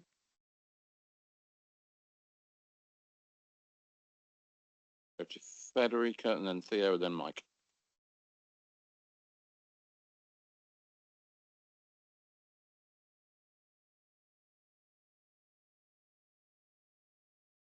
Thank you. Sorry. I've got 2 very different questions. I really welcome this coming forward and can understand why we need to do this. My first question is just around, I guess, around what do we think around the ability to recruit still with the salary levels that we have set, especially around educational psychologists, which we know is a problem, and just is that a risk to the success of what we're looking to do? And then I guess the second aspect is more for, and I'm sorry if I've missed it in the paper, how are we as an executive going to keep track of how the success of this project goes? Because we would hope, obviously, that by spending this money, we see positive outcomes, and that's what we are all wanting. And I would hope that the whole council want that. But I would just say, how is it that we can keep track? Is it going to be through our standard updates, or is there some way of keeping abreast of the situation? Yeah, so taking your first question about the education psychologists, I mean, that is a risk, and we absolutely are struggling to recruit and retain EPs, as pretty much every other local authority in the country. So we do have a significant vacancy drag at the moment. In these proposals, we are looking to contract with EP agencies to fulfil the work we need to happen. And we know we can stand that up very quickly. We've been doing some of that previously, and the quality work is good, and they can be stood up fairly quickly. So we're not concerned about delivering this programme of work. We know that is possible. We would rather be able to do it in-house with our EPs, but for the reasons given, that's a challenge. So so there is some risk, but I think we've mitigated that. In terms of monitoring and tracking this work, so, and probably an oversight, I should have included it in the report. We'd be setting up a performance oversight board to track and monitor the progress we are making across a number of measures. Very similar exercise I did in my previous local authority, to make sure that we are having impact, and where there are issues we can address them quickly and put in mitigating actions. And of course, very happy to do regular updates here as well. Moving online to Theo now. Thanks, Bill. Yeah, as you know, one of my own kids has got various educational and other needs, and has not been well served by the system so far. I think that's probably an understatement. So anything that we can do to improve things in Somerset will be great, and I hope that the proposals before us are adequate to the scale of the task. I just had one very quick question. I just wanted to clarify something that Mike said a little while ago. Mike, you talked about responsibility being split between two services, and that being a structural problem, which doesn't work terribly well. I think I know what you're talking about, but I think many people would not have clocked what those two services are and why there is that structural problem. I'll give you a brief overview, and Fee may want to add to this. So at the moment, it's split between SEND assessment and review, and then between the virtual school. SEND assessment review tends to do what I would call the sort of business as usual routine work, processing work for EHCPs, whereas in the virtual school, they're tackling some of the more complex issues, which aligns with some of their other work that they do as part of that service. So there was a rationale behind that. Having said that, in terms of its implementation and what we are seeing, we have seen quite a lot of duplication of effort. There has been some confusion about roles. And I suppose the other critical bit is the management capacity. So when the restructure was done, as well as splitting it between those two services, there was some management capacity that was stripped out, and that has had a big impact as well on the service. What we're trying to do is bring that under one roof with the appropriate capacity in there, the appropriate management capacity in there, to make sure that we've got an efficient, impactful service. I don't know if you want to add anything to that, Fee. Yeah, I think that's a good summary. I think the other thing to add is I understand the rationale behind the sort of acute and complex statutory SEND work and the sort of business as usual, but actually when we look at the volumes that we're talking about, it's incredibly difficult. All our children are complex. They've got educational health care needs. So to try, the volumes are so high, it's just impossible to kind of split them out in terms of what's acute and complex, because actually what we had to move to very, very quickly is a all hands on deck approach, which has worked more effective than trying to work the split system. So that's one of the changes that we've made. But I think Mike's given a good summary of the rationale behind.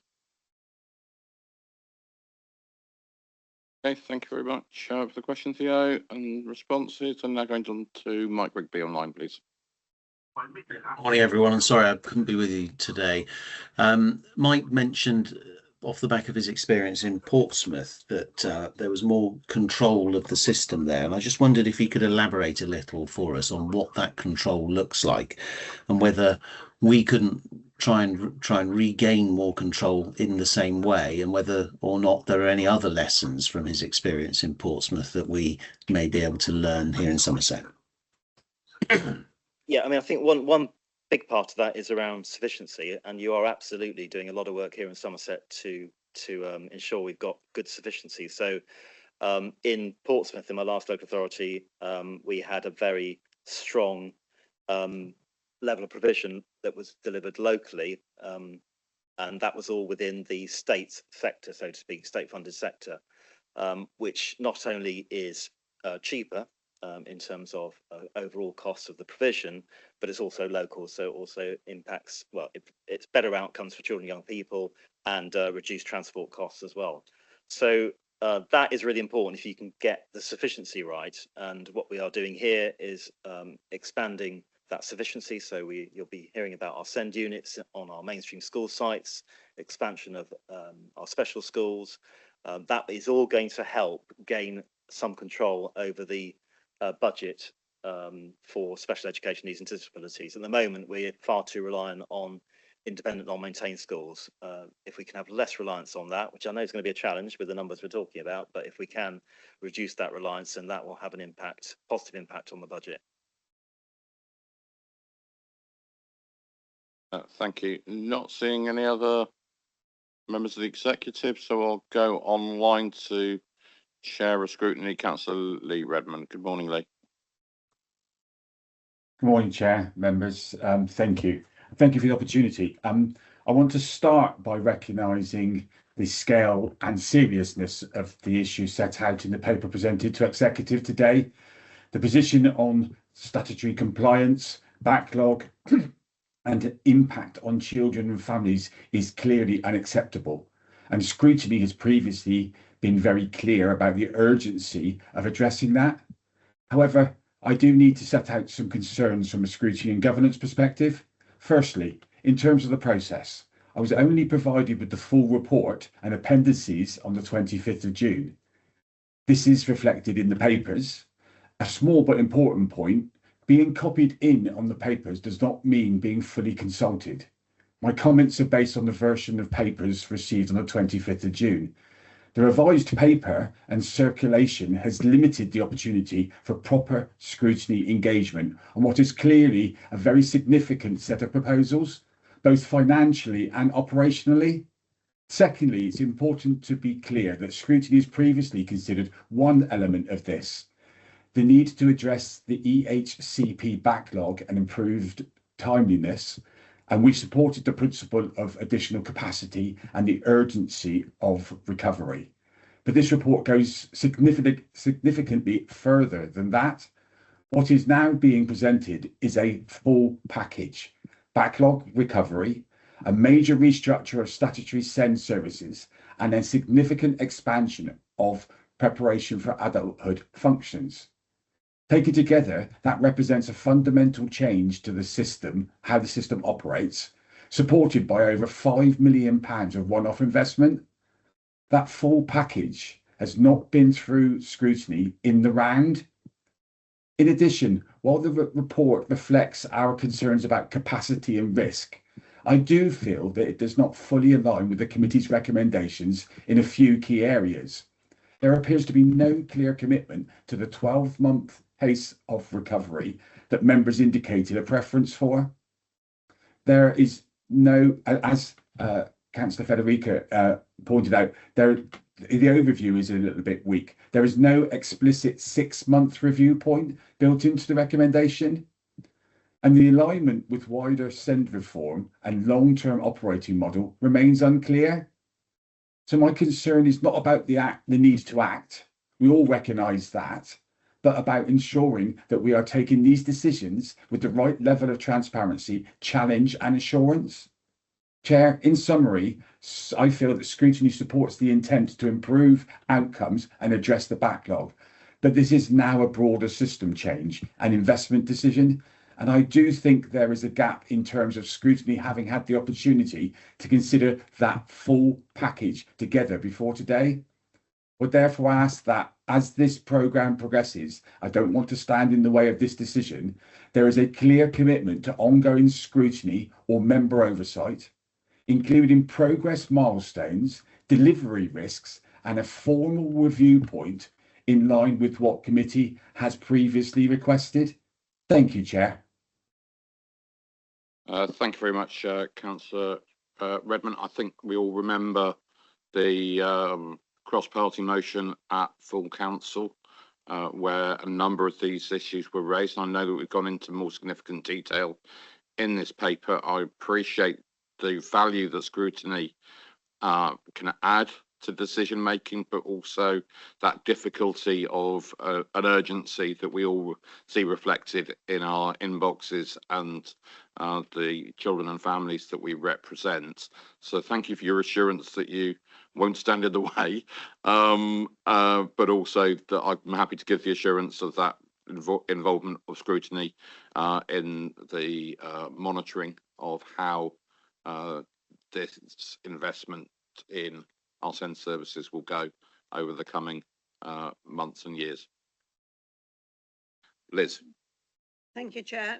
I just want to pick up again on the phased release of reserves and how that could work with the review of the success of the programme so far at each stage. So I think we'd be looking at it from two angles if we could, both from the success and also from the release of reserves and that requirement to release further reserves at the right time. I think they can work together really well. And that gives me some assurance that there is already places in there for proper review. Thank you, and thank you, Lee, for coming in with those, and also for the good work that Scrutiny did on this. And it was very, very good work on this. And I've just been frantically looking, going, oh my goodness, because I've read all of these again and again, and I'm thinking, my comprehension was that on the timeliness around the HCPs, for instance, that this was reflecting the 12-month timescale that we were going for. Because we presented to members of the exec team more widely a number of options, 12, 24, I think, and 36. I can't remember the precise indications, but and the executives and members in that room said 12 months. Scrutiny said 12 months. And when I read through the papers, I was thinking that's the numbers and that's the volume that I was thinking represented the 12-month intention to get back to a more acceptable percentage. So I just want to give you that kind of assurance, and forgive us for not having perhaps made that explicit in the paper, but that was how I read it entirely. I suppose I'd also say that the 12-month period is what we aspire to, but being able to recruit enough people in that time to be able to make that a reality is a practical problem, basically. So yes, if we could do it within the 12-month period, we definitely will, but we've got to be able to recruit particularly the education psychologists, the ROs and SOROs to do that work. And particularly, as Mike's already said, education psychology recruitment is tricky because not only do we have a deficit of them nationally, we also now have experts at hand as the government, part of the government SEND reforms, which also requires education psychologists and is meant to be coming into force from September to some degree across the whole country. So yes, we have the greatest intent to get this within the 12-month period, but we have to accept both the local and the national pressures in terms of some of those staff. And in relation to scrutiny, as you said, Lee, the majority of this did come to scrutiny in terms of the backlog. We have broadened that paper. Obviously, scrutiny is a really important part of the democratic process, and we're completely at one with that. Okay. Lee, happy that that's been addressed? Yes, Chair. It's just, forgive me, I didn't want to. It's we talked about a 12-month recovery model, but the report references to a 2-year programme spanning 3 financial years. But it doesn't talk about an explicit formal review point. So there's a 6-month formal review point that we can all look at. It at least gives us an opportunity to review progress and be clearer on where we're going with this. Yeah, we would expect to put in formal review points and for scrutiny to be part of that formal review. That's absolutely fine, and we're very happy to go with a 6-month review point. That's not a problem at all. Thank you for the response. Okay, I think we've got the assurance there, but please keep us posted, Lee, as to any concerns around that. Lucy. Thank you, Chair. I kept throwing my hand up and then realising it wasn't my turn yet, so I do apologise for that. So I wanted to say that I really welcome investment into this. We know that we have this huge backlog. We know that we have a lot of children waiting, and in the time that they're waiting, obviously they're going without the help that they need. But I just wanted to question, so the finance for this is coming from one-off business risk reserves. And I understand that it's not a complaint, rather than revenue, and it's coming in 3 tranches, or presumably 3. Is it because we feel that this is a short-term issue that once addressed we're over and we don't need anymore, and therefore are these short-term contracts, or is it going to be something that then becomes embedded in our work, and that in that time period we'll be looking to fund this from normal day-to-day spending in the department? Yes, thank you, Councillor Trimnell. It's intended to be short-term resource to cover the backlog at this moment in time, and that's why it's pulled from the business risk reserve. It's what we hold that reserve for. The reason for the tranches is just to make sure we are reviewing it on a regular basis, and that those posts are actually fillable. It's one thing to agree a structure, it's another thing to fill it with posts and find people available on the market to fill them. So, you know, if that doesn't happen, then we won't release the reserve. It's that point. If the department feels it needs longer term resource and more permanent resource and needs to restructure along the lines that Mike's been talking about, that's part of the budget process and should come forward as a budget bid at that point in time. So it's because it's out of budget cycle, it just is more appropriate to have temporary resource for this backlog and then consider the permanent need, if there is a further one, through the budget process. That's brilliant, thank you.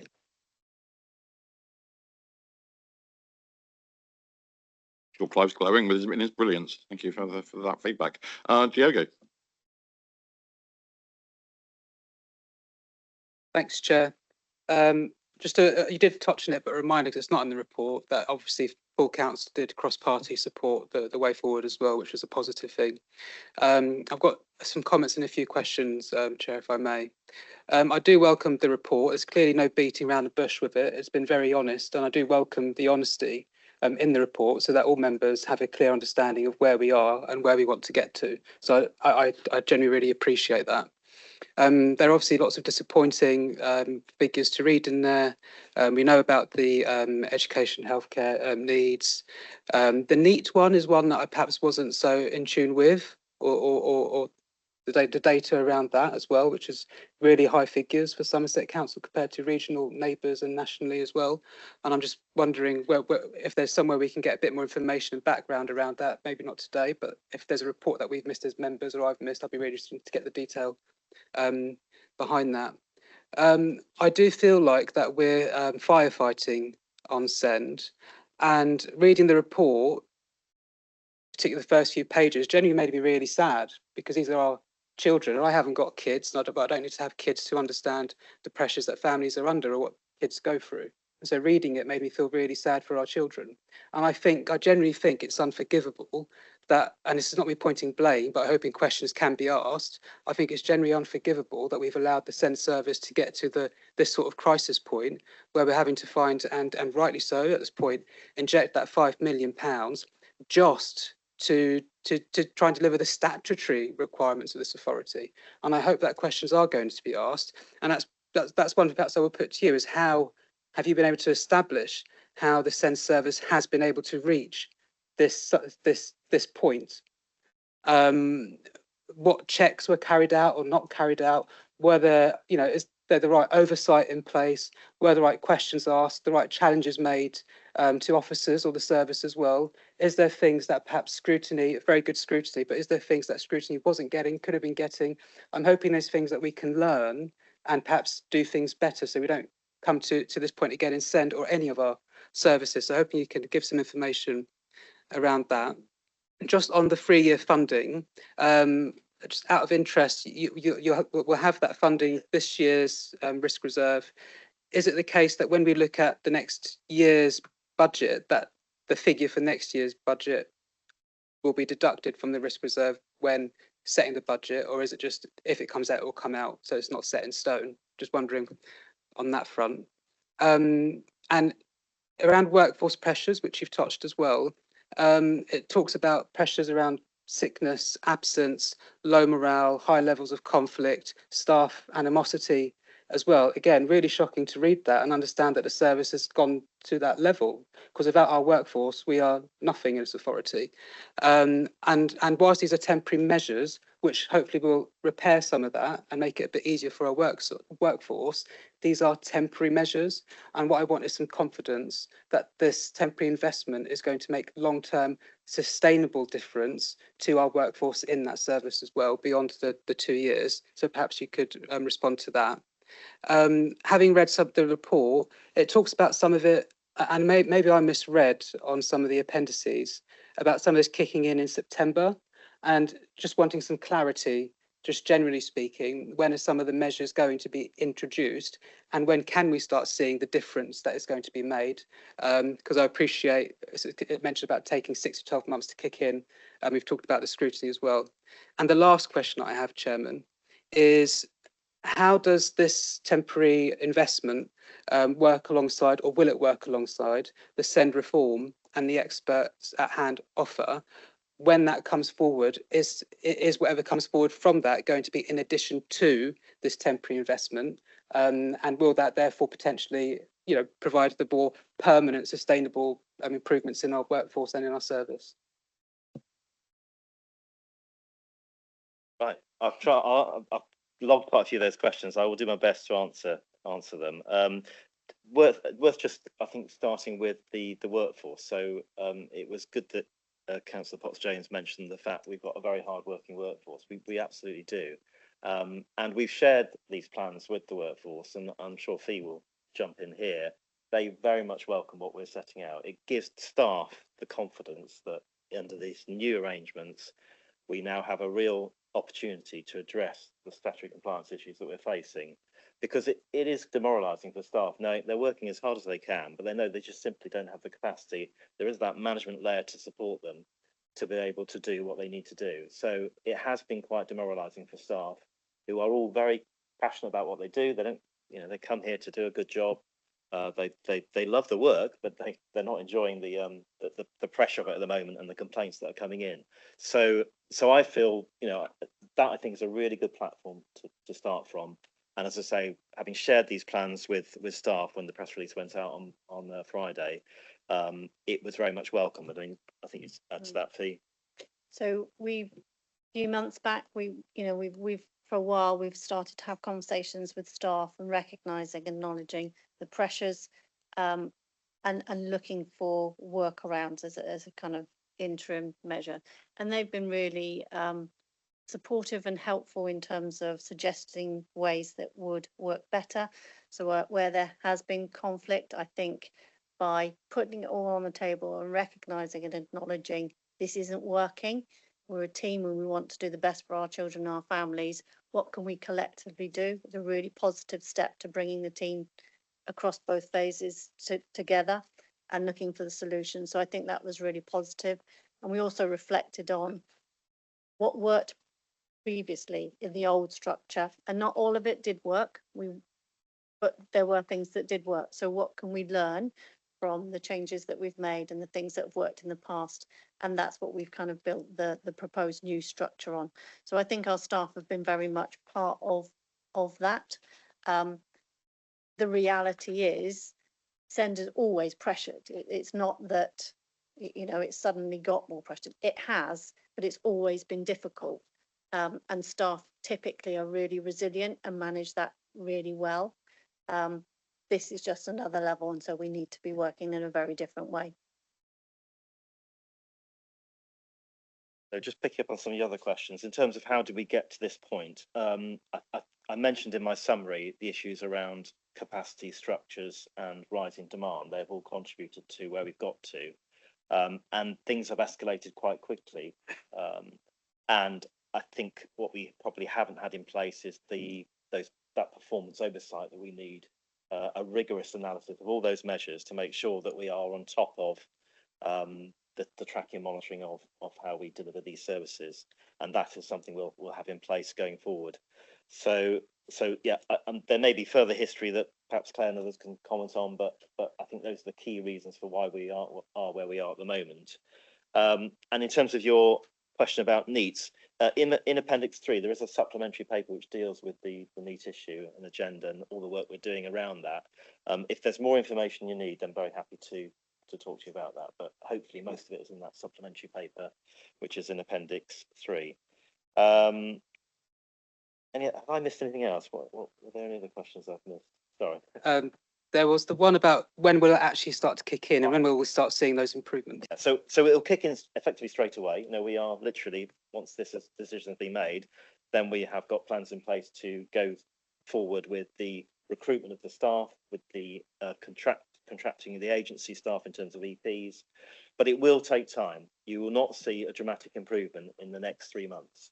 It's going to take 6 to 12 months to start to see the improvements we want for our children and young people. So that's why I think it's quite right that we have those 6-month reviews to see what progress we're making. But it won't be immediate. It's going to take time because the scale of the challenge. The last one I think for yourself, then one was around the finance for Clive, is how will or may the SEND reform or experts at hand? Oh yes, right. You cover that. Yes. So that's also running alongside it.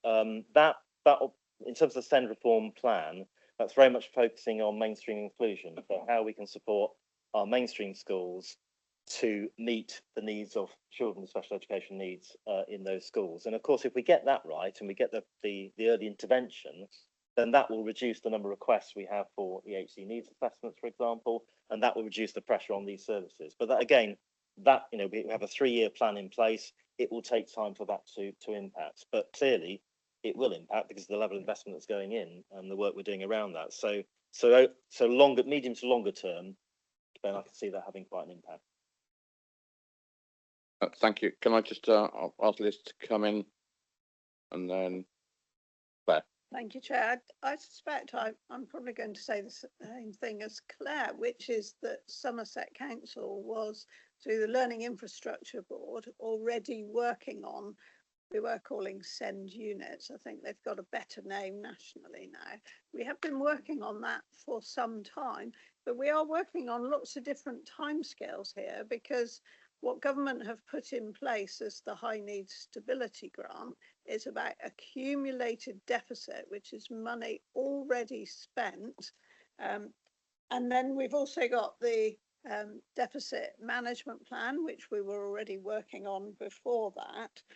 And as I say, that work with mainstream schools, where Somerset was actually ahead of government giving that kind of instruction.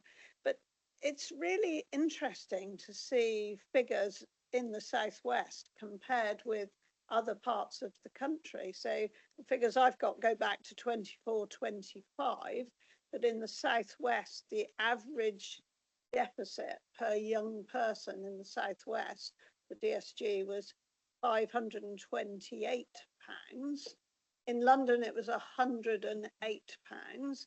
And in the east of England, it was actually a minus figure. And there were councils that had minus figures on their DSG deficits. So whilst a positive figure on a deficit is not a good thing, a minus figure means that you're not spending what you're given by government, and there is this massive change between different parts of the country. And I think if there is anything that academics should be looking at, it is exactly that. Why is it so different? What has happened, particularly in the Southwest? Because it's more prevalent in the Southwest than anywhere else in the country. And what is that has led to that position? I think this is something that people will be looking at for a long time. I know I've heard from Claire and others that there is international work going on too, not just national and not just regional. It's a really interesting position that we're in. Thank you. Thank you, Claire. Okay, thank you. I was going to respond to the point about experts at hand, but I can also respond to something that Councillor Nation said. So experts at hand is an additional grant. It's more money that we get for the next 3 years in relation to SEND reform. So the staff that are appointed from experts at hand will not be people who will be looking at education and healthcare plans or NEETs or anything else. They're there very specifically, very narrow group of staff that the government has said we can appoint, which is to support mainstream schools as early as possible in the problem to prevent the needs to escalate effectively into education and healthcare plans. And that's educational psychologists, as I referred to earlier, speech and language therapists and occupational therapists to a large degree, as well as giving us funding to expand outreach support. So what we're intending to do with quite a lot of ours is to increase the outreach support we have currently for special schools and pupil referral units into mainstream schools, because we've listened to schools and said what actually does help you support children early, and they've said the outreach support from specialists in the sector, which are those people, is what's really helping them. So it isn't going to replace anything that we've got there. It's a completely separate function. In relation to what Councillor Lation was saying about the Southwest and the sort of high level of grant of overspend in the Southwest and the sort of situation in the Southwest, the Chief Executive's actually sent a letter to the Minister probably about 6 months ago about the situation in the Southwest, because what historically has happened is there was an underinvestment by central government in special educational needs schools in the Southwest. We don't quite understand why, because the need was as high as everybody else's, but because we didn't have that investment, that sort of number of schools in each local authority sort of per head of the population, if you say break it down, is really low compared to the rest of the country. In Somerset, that's particularly prevalent because in the previous legislation where we had statements for children rather than EHCPs, so before 2014, the council's view at that point was that we were a low statementing authority. There was a clear decision made that was that we wanted to support schools with supporting children but not provide education statements. I think an unintended consequence of that was that government data, when they were looking at what the level of need was looking probably at the number of statements in each local authority area, and we had very low numbers of statements, so they assumed our level of need was lower than it actually was, because we provided the support but in a different way. So historically there is some reason why the Southwest didn't get that money, and in Somerset that's sort of amplified by the fact that we also had the statementing issue where we didn't use statements in the way that was intended but did provide support for children.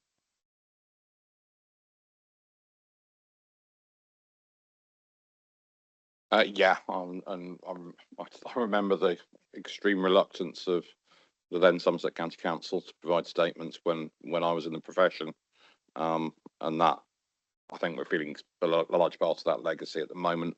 It helps us to understand that this paper is about moving forwards, and so yeah, we can analyse the past and learn from it, but the most important thing is that we move forward, which is where I want us to be with that paper. Have I got somebody else? Is it you, Diogo? No, it was just I was still waiting for Clive to respond. You want Clive to respond to something? Business risk reserve and how you plan for that next year when we. Clive. Yeah, I think so we'll look at the overall needs of the service as part of that budget assessment, and if it becomes clear there's a permanent need, then temporary money will be taken out. We wouldn't need to use the reserve if there's a permanent need. So I think we just need to be flexible in our approach with the service that's under pressure. Mindful that the service budget has more than doubled over the last 4 years now. It's gone up enormously. That said, we still need to make sure we're fulfilling all of our statutory duties properly. So we will do that investment. And of course, if there isn't a need to spend a reserve, we won't do that. But that is likely to be linked to looking at the structure of the service, how it operates. Okay, and just further on the need point, Councillor Redlands just popped in the chat that that will be a forthcoming item at scrutiny as well. So I'm sure that will be well attended. Okay, so we have recommendations before us that the executive is to approve one-off funding of £5,331,483 to be spent over a 2-year period, funded from the council's business risk reserve, to be released in 3 tranches in order to support the clearance of the majority of the backlog of EHCNAs, prevention of any future demands, ensure services can keep pace with increasing demand, and improve timelines of EHCPs at a cost of £3,169,325, resolving capacity issues and restructuring within the SEND services at a cost of £1,742,568, and resolving capacity issues in relation to the expansion of the preparing for adult function within the virtual school at a cost of £419,590. Noting staff resources will be on fixed-term contracts or agency basis, including legal resources, and any permanent expansion of the service will be subject to further approval in the normal way. And the Section 151 officer to release £2 million from the Business Risk Reserve immediately, and a further £2 million once satisfactory progress is evidenced on filling these posts, and the remainder once further satisfactory progress is evidenced. So those are very clear recommendations proposed by Councillor Evie Potts-Jones. Oh God, that was a race. I will go to Liz Lishon, the seconder. All those in favour, all those against. That's really clearly carried. I just thank all the officers who've been working really hard on this. I know this has been a difficult time, and it's absolutely essential that we've got a programme like this to get to clear the backlog. It's only the right thing, and thank you for managing the expectations that we won't see a dramatic change just because the funds are released immediately, but that will happen over a medium term period of time, and then we'll monitor those changes really, really carefully. So thank you so much for bringing this forwards.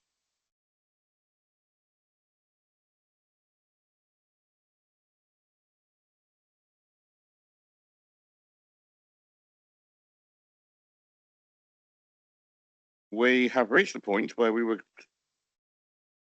going to have our break, which was 12 to 1 in the schedule that I have. Any advice? Do we need a full hour?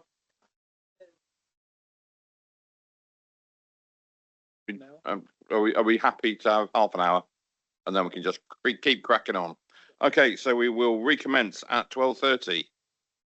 Okay, have a good break, and see you after lunch.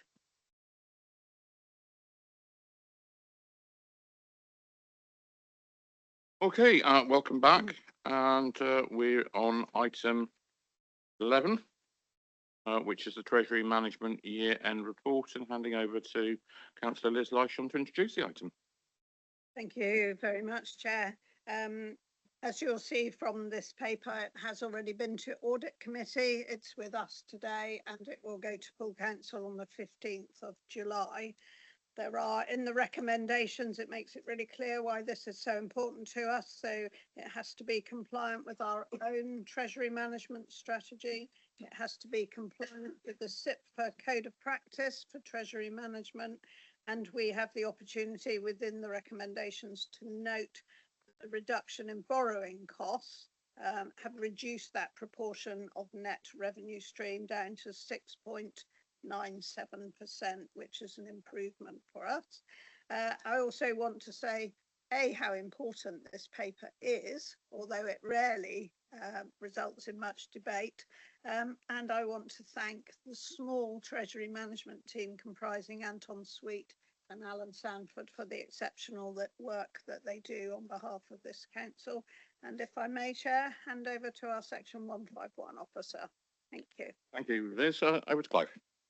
And just to add a few words, and so Treasury Management is an important part of what we do as a council. We spend around £50 million a year, 50, servicing our debts, around half of that on interest, half on MRP. So it's a big number for us. And as it's important that it's well controlled, and like Councillor Lishon, I'd like to thank the team for the work they do on Treasury, which is exceptional. It's one of the top Treasury teams I've worked with, and I've got a lot of confidence in the work they do, which is good to say.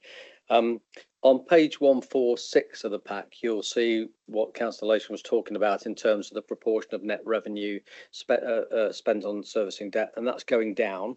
That was on a trajectory going up, and the policies that we've adopted as a council are the right ones in terms of focusing our capital spending on certain areas and focusing on getting government grants and capital receipts ahead of borrowing. So by restricting that new borrowing, that number is coming down, and I would expect this year's forecast, bear in mind we're looking back on this report to 25-26, so I'd expect the new forecasts as they come out as part of the budget process to be showing that going down even further.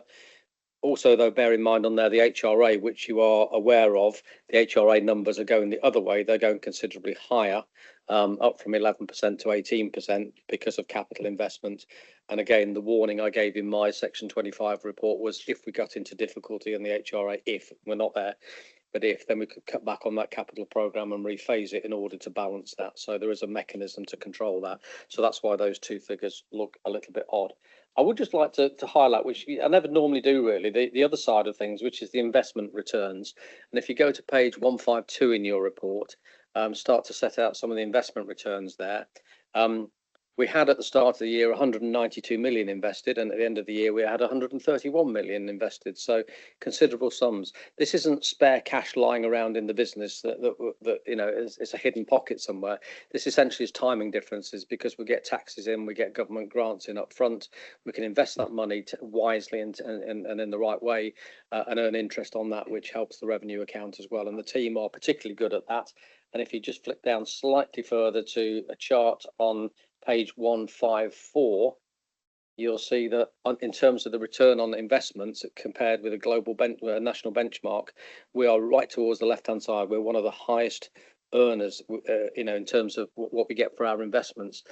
Even though we've got the same advisors as many councils, we do particularly well on that. So that's giving a return to the council, which we wouldn't normally get. Our policy that's approved every year at council is the right one. We first of all protect our capital investment to make sure we don't lose that. We then secondly make sure they are liquid investments, so if we need them we can pull them back. And thirdly, we go for the return. But as a lesson learned by councils following Icelandic banks about not chasing the return, you always protect your money first of all and make sure you've got it as a liquid before you chase returns. Within that framework, though, we're doing particularly well. So I think that's a good news story worth highlighting for us and to the benefit of the fund. So overall, I commend this report, and we have met all the Treasury indicators. It is one of the most heavily regulated part of the work we do by government, and that's why we're required to report here and to audit committee and quarterly as well. But overall, we've met all of our indicators that are the right ones. So pleased to recommend this report to you. Okay, thank you very much. Does anybody else in the executive want to comment? Okay, Thank you. I was just going to say, I think that the point that you just made, Clive, I made, is brilliant, because in terms of on that page 154, to be both prudent but then also economically savvy and beneficial, and on that left hand side, I think that's something really to be credited, because you do need to do both, and normally you think it's an either or. But I think that I just want to say, and it is a small team, and I'm on the edge of my knowledge with understanding all of it, and I will accept that, and that's why we have experts in the room. But I'm always really grateful for the clarity of what you do and how you present it. So and thanks to the team. I think that is really a good thing. So I realise it's not a question, but forgive me. Don't get enough airtime for Treasury management. Okay.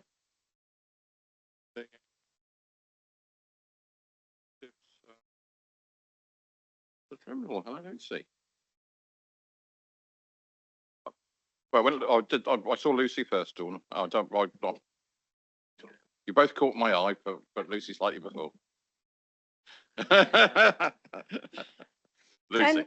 So I just wanted to ask that table 1 on page 142, I had just an element of confusion from what I read in an article in the newspaper compared to what's on this table about the level of debt that we have, because it seems to be forecast to rise above 1 billion. And I've read lots of the information about it regarding certain ways of paying down the debt. And I suppose what I'm saying is that in the papers, it seems to say it's going to go below 1 billion. And so I wondered whether that was a typo or whether we are indeed forecast, and I'm not on the right page right now, which is annoying, but whether we are actually forecast to rise over 1 billion against a budget of 717 million this year. If those figures are correct, what are we doing to pay down that debt? Or is it advisable for authorities and things to carry an amount of debt? I'm expressing my lack of knowledge on finances by just asking the question, really. Is it expected to carry debt? Is that a positive thing? Because obviously it's a lot of repayment. And as if by magic, Anton Sweets appeared on the big screen behind you. Hello, Anton. Hello. This is actually a question we've been bounced back and forth between Clive, Nicola and myself over the last week. If you look at the paragraph above, paragraph 18, it expressly says that this table represents the numbers as presented in the 25-26 Treasury strategy. So it's providing context as to what the numbers were at the start of the period in question that then drove the Treasury activity during the period. I believe that this table has gone through a number of iterations since then, and we're not going to go into nearly as much debt, but Clive can provide better detail on that than me. Thank you, Anton. That felt like a good pass over to you. It was, yeah. So thanks, Anton. So one thing I've highlighted already, that's the way we're looking at the capital programme, the focus on targeting capital spend and the focus on not borrowing as being the primary source of funding capital. So that's one thing. You've also got the impact of the SEND reform grant in here as well. So at this point in time, we'd have been forecasting deficits on the DSG. We had no idea at the time this was set as to what the DSG settlement was going to look like, whether there was going to be any grant or not. So I can't give you the exact number, but I would have thought there's sort of 60 million a year for 3 years in here, which we won't need to borrow, assuming that we get SEND reform grants for 2026, 27, 27, 28. So there's a considerable amount here which will be reduced there. So for all those reasons, I don't think that number will go anywhere near this high. But as Anton said, this was a position in time based on a Treasury strategy that was written in, or would have been written in January, February 25 for approval in March. Go for it, Lucy. So again, so trying to look through this, I couldn't see, I didn't know that the DSG was something we were borrowing. I thought it was just I suppose it was like an overdraft, I guess. And it turns out it's not. So we've been borrowing against that to cover those costs, and that sits in our debt. I couldn't see it on this table, but I suppose it's not really listing the things that we have outstanding debt on. So I guess that's not a question, just my understanding of how it all works, really. If it would help members, we could do a briefing note linking the two together, but the annual accounts will have a balance sheet with all of the balance sheet capital expenditure on there, and this is part of funding that capital expenditure. But we can do a members briefing note if that would help. My colleague on my right, Emily, has just given me the this year figure in terms of the borrowing. So you'll see on the table you've got quoted, which was at the start of 25-26, that number went up from the gross debt up to 1086. In the corresponding table for this year, it went up to 797. So it's significantly down already, 200 million down in what you approved in March 26, as opposed to March 25. And it's because this is a backward looking report. So that's where the press are picking up their numbers from correctly. Okay, Anton has got his hand up again. Yeah, I should point out that under the local government regulations, etc., we are only allowed to borrow to cover capital spend. So all of our borrowing is to cover capital spend. Now, on a given day, we also have cash flow. And if the SEND deficit is reducing our cash flow, then assuming we have capital borrowing need that is high enough, then we take out more debt when we don't have cash flow. So under the regulations, we only borrow for capital spend. So that's quite clear, and we have done enough capital spend to more than cover our current debt. But on a cash flow basis, on a day-to-day, then if we spend SEND money and no one gives us any money for it, then it does impact how much cash we have available and therefore what we borrow over a period of time. I know that sounds slightly counterintuitive and everything, but does that make sense? Thank you. Yeah, I actually surprised. I think it might do. Surprised on my basis, not on yours, by the way. But yes, thank you. Thank you very much. I believe there might be a quiz later, is that right? No, that's excellent. And so it's Dawn next. Thank you. You'll be pleased to know my question has been answered. It may have been asked as well. Okay. Yeah, come on, Liz. I just want to make the point that I have heard from people in councils that have had to borrow in order to cope with the size of their DSG deficit. So how do they cope with that if borrowing is only for capital expenditure? It's to cover the overall cash flow loss, as Anton was explaining. So ultimately, cash is going out of the business, and if we don't have the cash in the business, then we have to either de-invest investments, or we have to borrow in the market to do that. So that's a permissible thing to do. But you don't want to be doing it, and the handful of councils that have had to do it are really in quite difficult territory once they start doing that, because there could be a challenge on the regulations. But I'm aware, like you, a handful of councils have had to do that.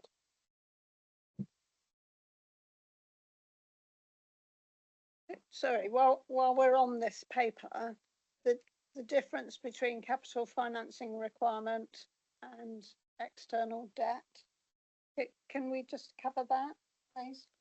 I'll hand to Anton to give you that one. Oh, I was hoping you were going to cover that.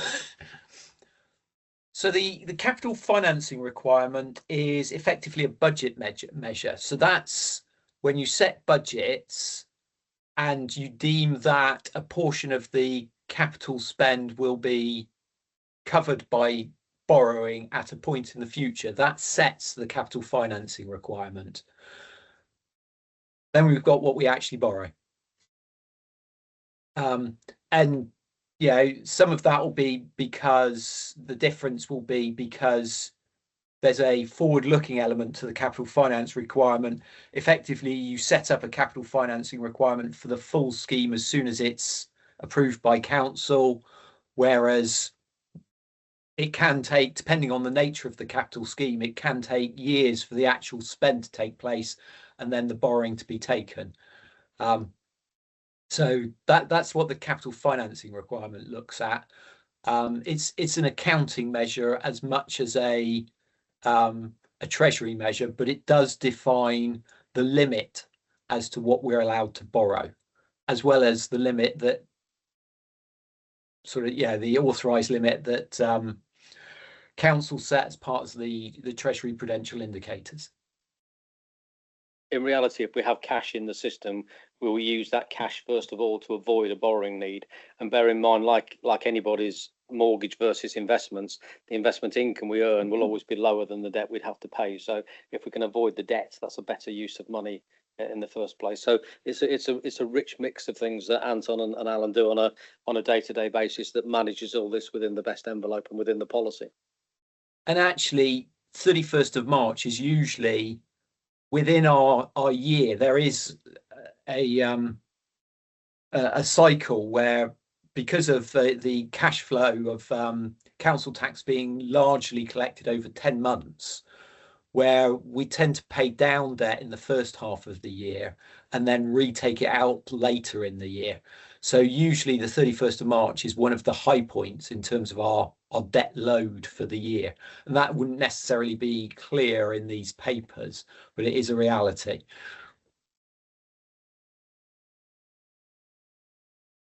Thanks, Sarah.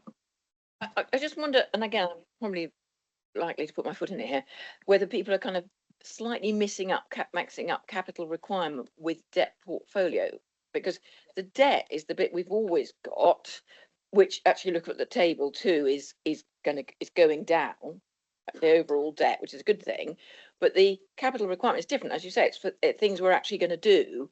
And sometimes at the end of the year, we say, well, we haven't done all that, so we didn't need to borrow that much. But the debt is the stuff that's always with us, which we are trying to manage downwards, I think. And I think the two things should not be mixed up.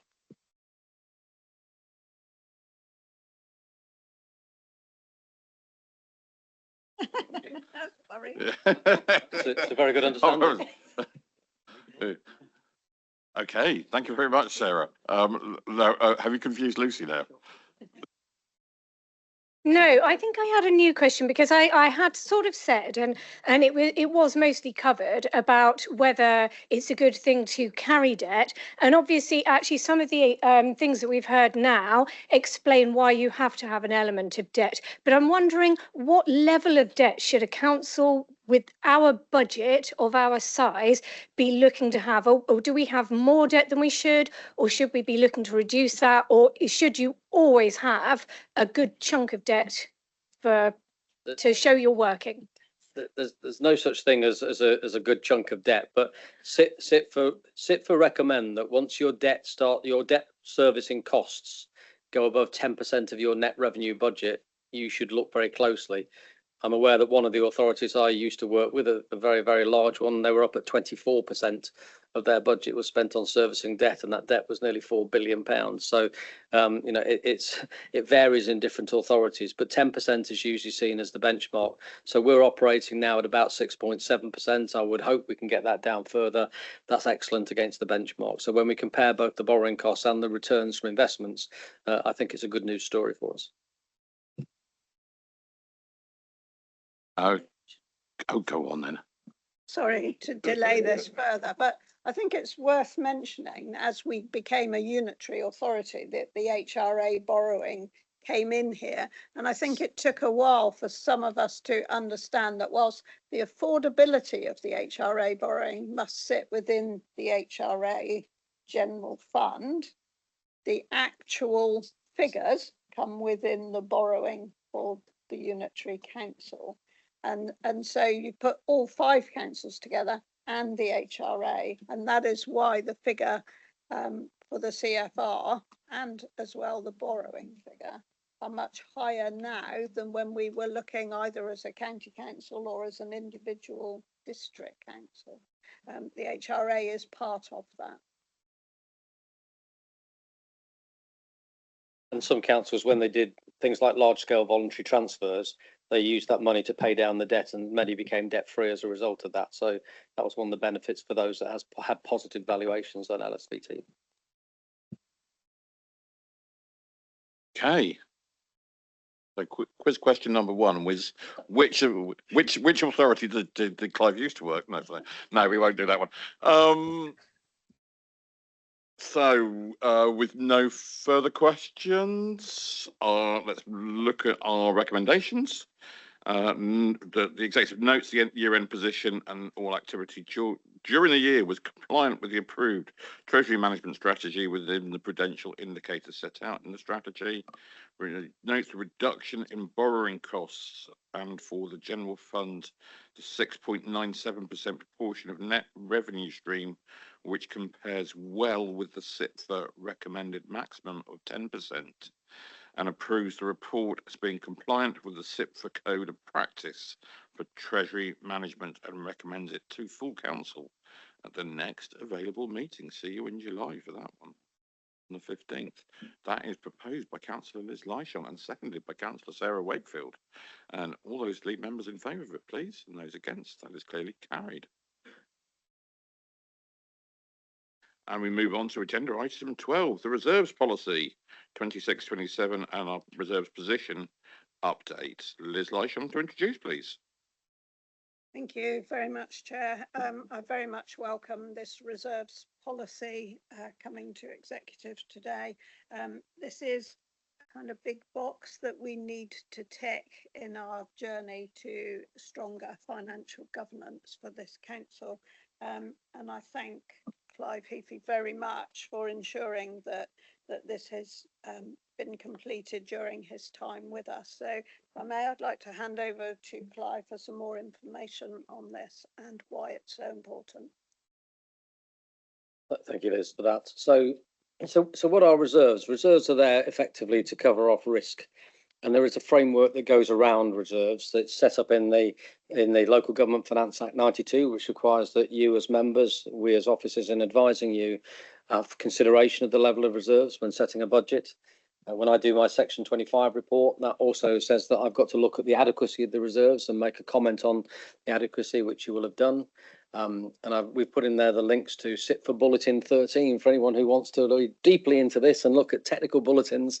The point is that SITFA do give strong guidance on reserves and what you should do. It's not mandated in that sense, but the legislation underlying it about the adequacy gives it that mandation, if you like, from that.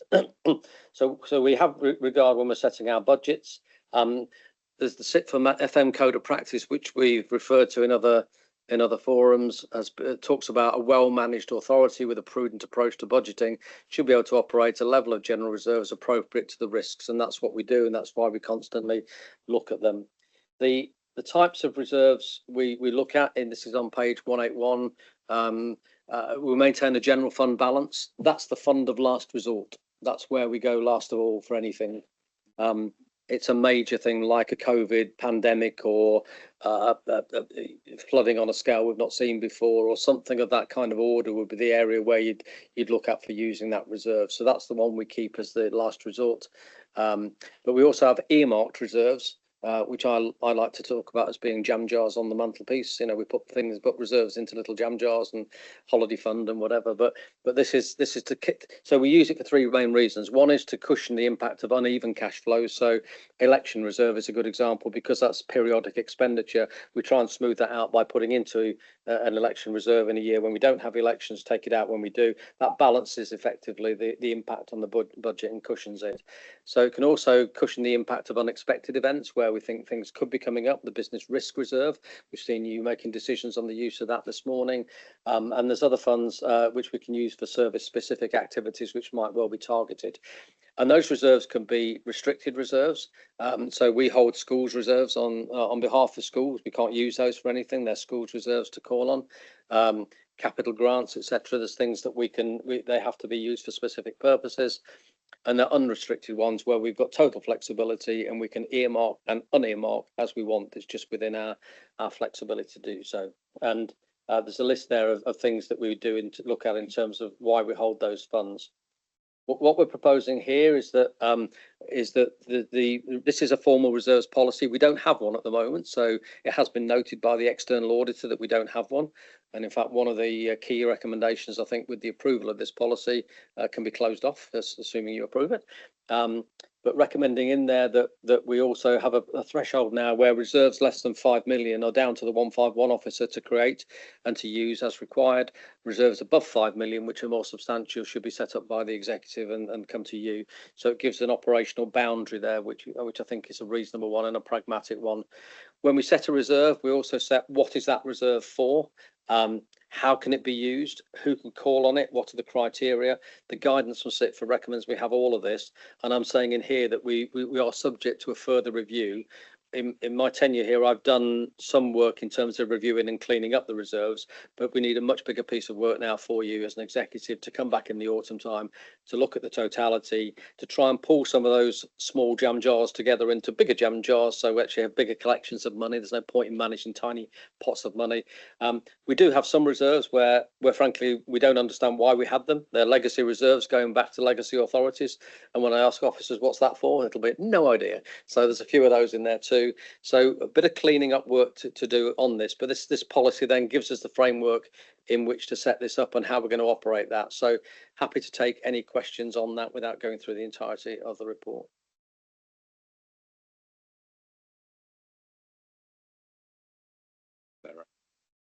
Well, as someone who regularly makes large quantities of marmalade, I would like to congratulate you on the jars that you have provided for us, because I think what I'd really like you to say is a little bit about how the reserves position has improved since we took over this council, because I think it has, and it's prudent to do it.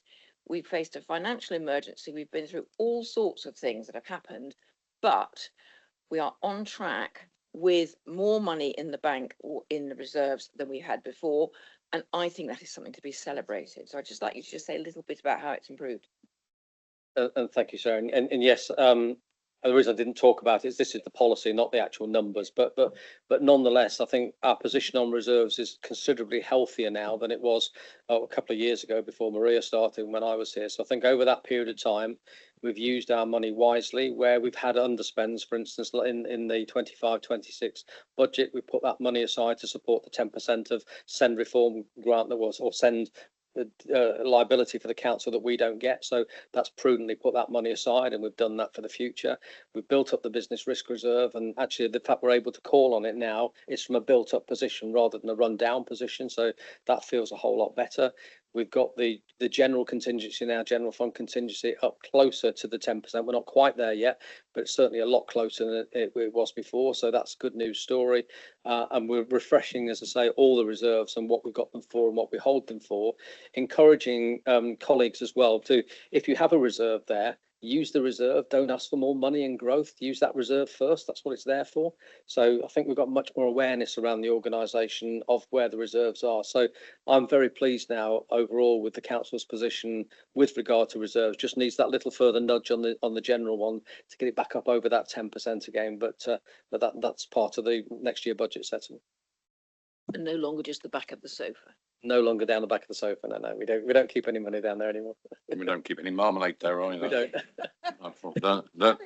That better experience. Any other comments from members of the executive? And we'll go over to Sue. Good afternoon, Sue.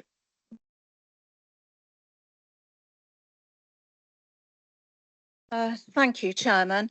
I've just got one question, and it's probably one you'd expect from me as the opposition spokesman for transformation. But are you satisfied that approving this policy gives the council sufficient financial resilience while still enabling the investment needed to deliver transformation? And if so, what is your reasoning? Because it's made pretty clear in Appendix A of this report, paragraph 29, pages 6 of 9 of that report, that the reserve for transformation currently isn't enough to cover. And I'd just like to draw your attention to that. And again, that's why I'm asking, are you satisfied that this policy is going to do the job in relation to transformation, which is a major plank of this authority's policies going forward? The bulk of transformation funding comes from the generation of capital receipts from the sale of commercial investments. So that money is set aside in capital receipts. There's sufficient there to fund that.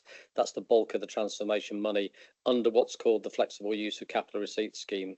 This allows local authorities to spend capital receipts on revenue activities.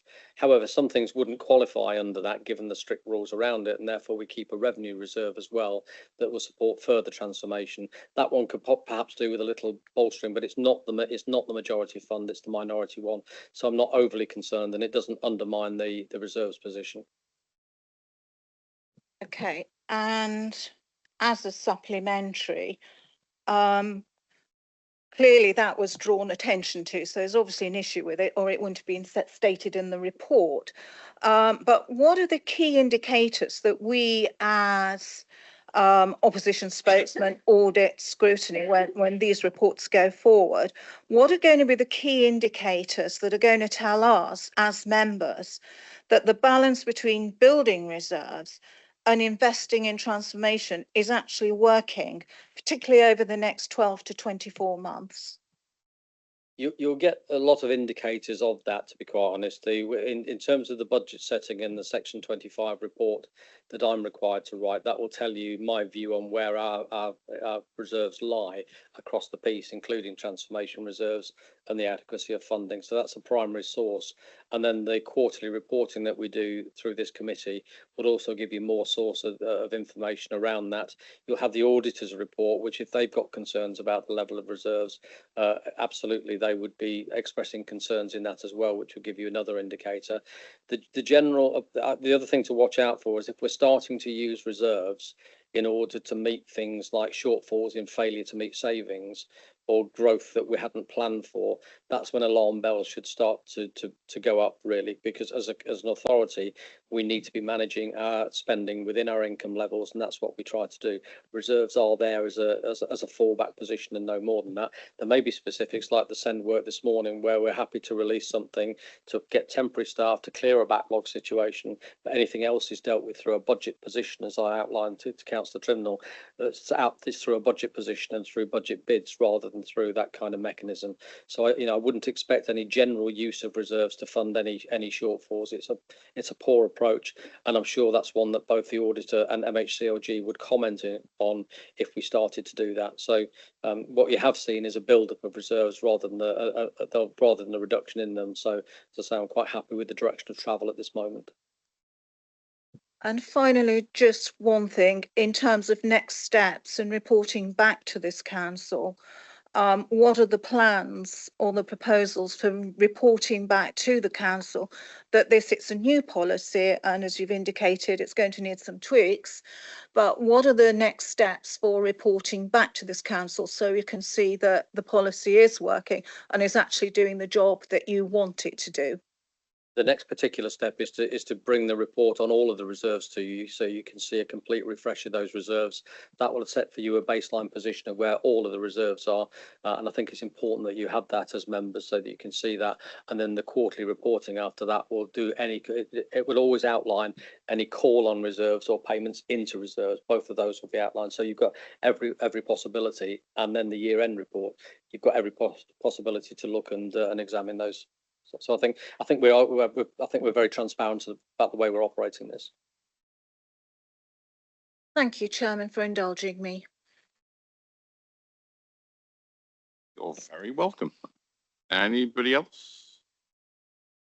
So we move on to our recommendations that we approve the reserves policy as set out in Appendix A, including the principles of governance, reporting, creation, use and ongoing review of reserves, and agree that a comprehensive review of reserves will be undertaken during 26-27 with initial findings and proposals reported to Executive and Corporate Strategic Scrutiny Committee in September 26. Note the reserve movements will continue to be reported through the budget monitoring process, and note that reserves will continue to be reviewed annually as part of the budget setting process. Proposed by Councillor Liz Lishon, seconded by Evie Potts-Jones, and by a short head ahead of Richard Wilkins. All those in favour? All those against? That is clearly carried. I just thank everybody who's involved with the Treasury Management team. Please pass on our sincere appreciation for the fantastic work. There was lots of good news in that story. It's not good news that in a way that is quite as sexy as I'd like it to be. However, it is pleasing to see. Okay, we move on to the agenda item 13, which is the Council Tax Reduction Scheme, Task and Finish Group report and recommendations.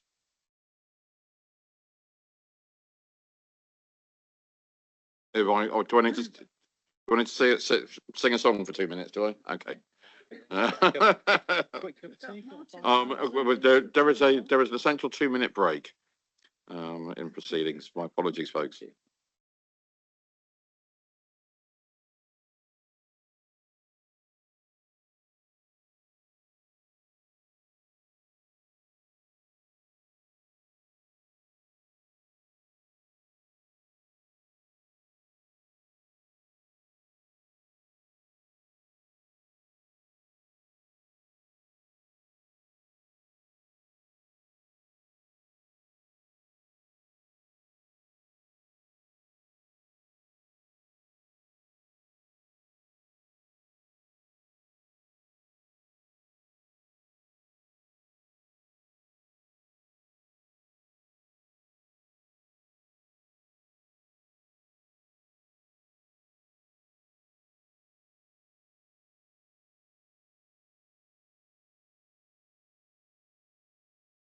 My apologies. That's absolutely fine. Thank you so much for coming down. We're in the unusual position of being ahead of schedule at the moment. We'll try not to do it again. In fact, I'm pretty convinced we won't do it again, but there you go. But there you go. Let's not complain. Let's not complain. Let's take the advantage. It's Councillor Liz Lishon to introduce the item and highlight any key points and then hand over. Thank you very much. So, Chair, what I think we'll be looking to do is to hear from Councillors Martin Lovell and Lucy Trimnall from the Task and Finish group on CTRS from what was then Corporate and Resources Scrutiny, and also hear from Sean Warren and Simon Doyle. So the Task and Finish group are bringing forward recommendations. And I've got those on an abbreviated version, but we have within the appendices on this paper, we have got different appendices. So you'll see the recommendations from the Task and Finish group in the cover paper, and you'll also see them as Appendix 14 I think when we get to them, we probably need to work through them one by one. I wonder, Chair, whether it's possible for us to ask Councillors Lovell and Trimnell just to take us through their experience on the task and finish group, because this has been a new way of working for us, suggested by Clive Heafy, and I think it's been a very valuable way of working. Okay, I will pass over to Martin and Lucy. You're starting with me. For a duet. That's how bad I sing. It is item 13 on the agenda, early afternoon. All right. Good afternoon, fellow councillors and fellow officers.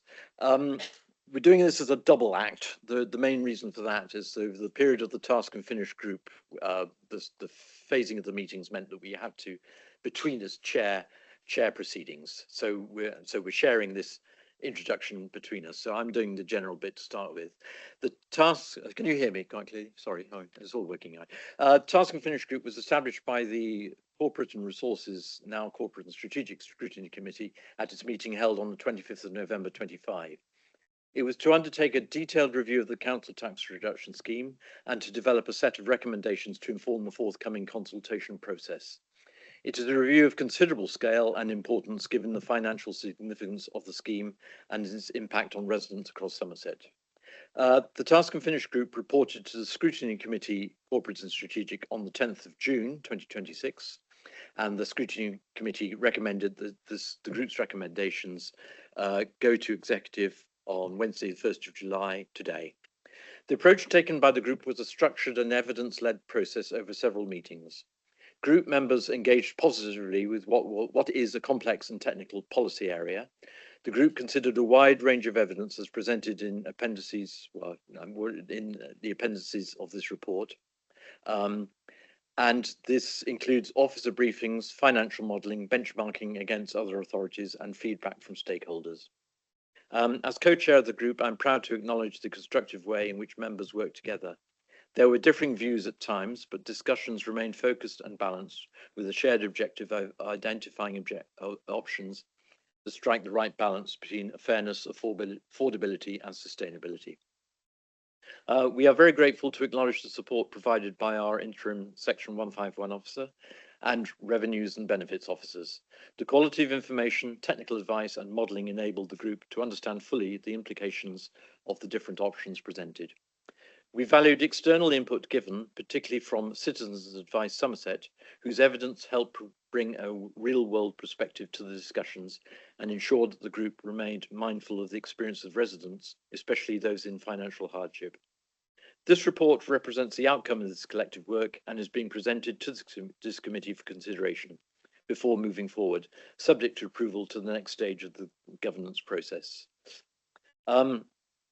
I take opportunity to thank my fellow members of the Task and Finish Group for their contribution. Councillors Lucy Trimnell, Dave Mansell, who with me are members of the Scrutiny Committee, with 3 members who are not members of the Scrutiny Committee, but kindly volunteered to take part, Councillors Ewan Cameron, Alistair Hendry and Cara Strom.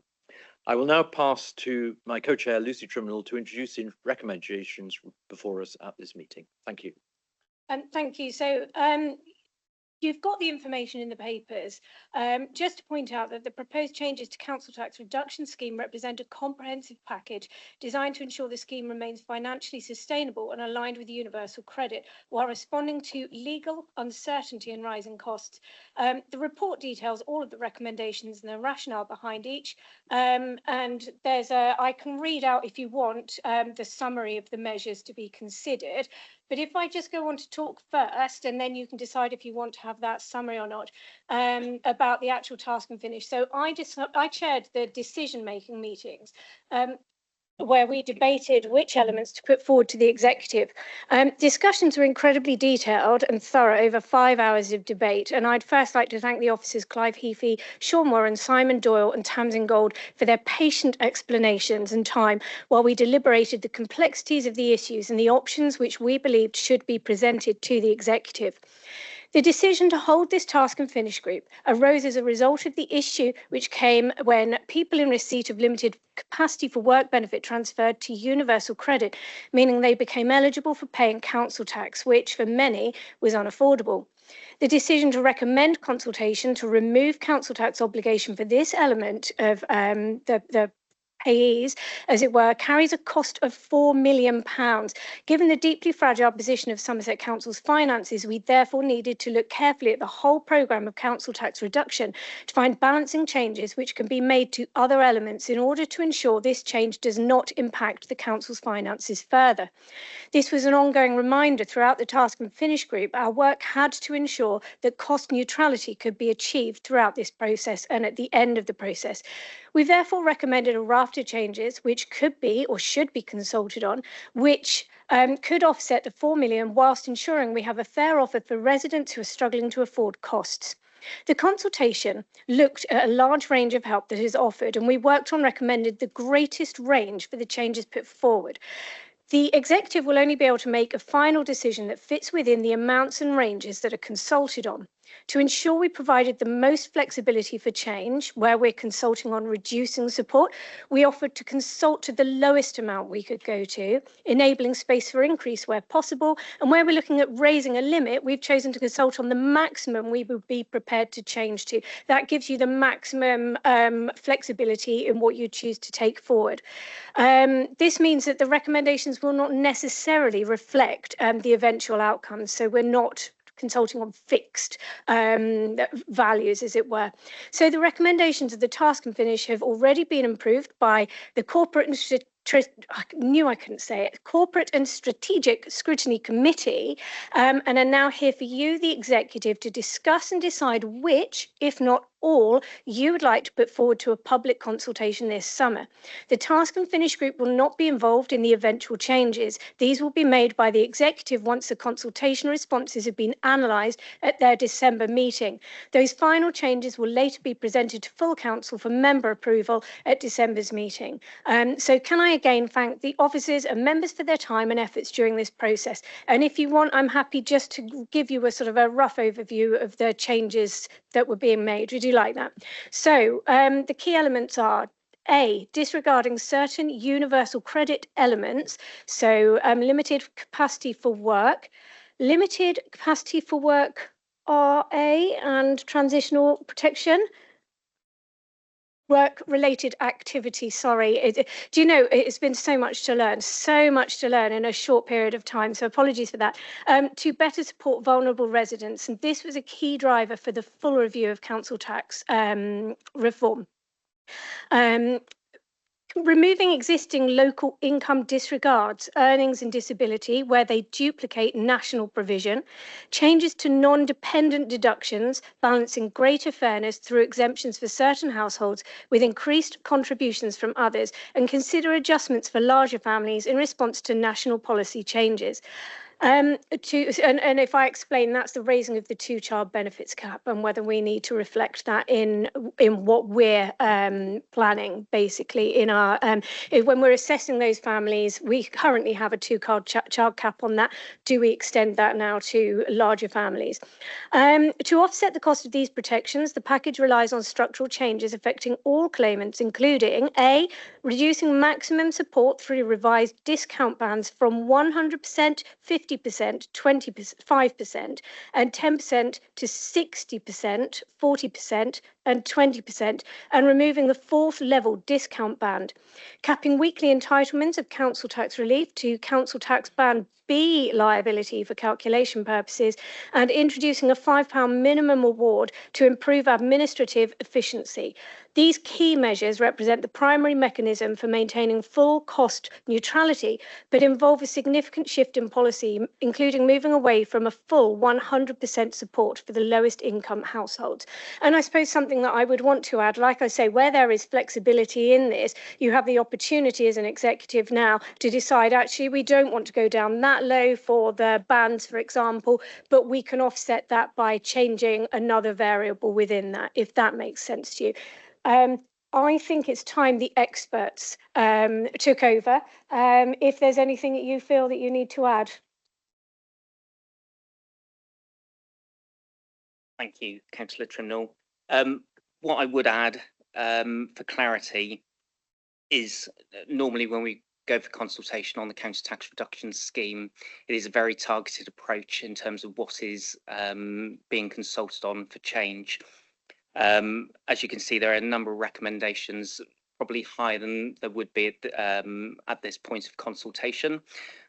But as Councillor Trimlin has said, we needed to give maximum proposals to meet the potential increased cost if the council decide to disregard the limited capability for work elements of universal credit. These proposals are exactly that. They are proposals, and as Councillor Trimnell has also said, they are options only. And over the summer, during the consultation period, my team and I will be carrying out further modelling to look at variations of what we can do in terms of the scheme to actually make it a scheme as opposed to standalone aspects of a scheme. So whilst on the within the pack that you have today, there should be recommendations with expected savings. They need to be treated with caution because they are standalone savings if that element was carried out by itself. They do not represent a sum if all of the changes were brought in together. As I said, my team and I will do further work over the summer months during the consultation period to look at variations of the scheme to make sure that the scheme remains affordable and cost effective. Thank you.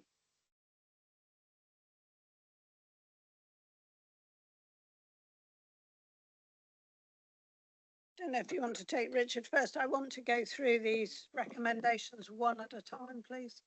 Okay, so are we happy to work in that way? I'm just very conscious of the hour and whether some of them we're happy to be quick. Chair, if I may, in essence, the page 204 of the pack essentially sets out all the recommendations that are there. If you're minded to agree in broad terms, the recommendations that have come from the Task and Finish group, you can agree them en bloc. If you wish to, you have the ability as an executive to make minor editorial amendment to that consultation prior to its release, if you wish to do so. So if you want to agree with the spirit of recommendations, again, agree en bloc. If you want to amend those recommendations or disagree with them, then you need to do them one by one, setting out the reasons why you disagree with them and what the amendment would be.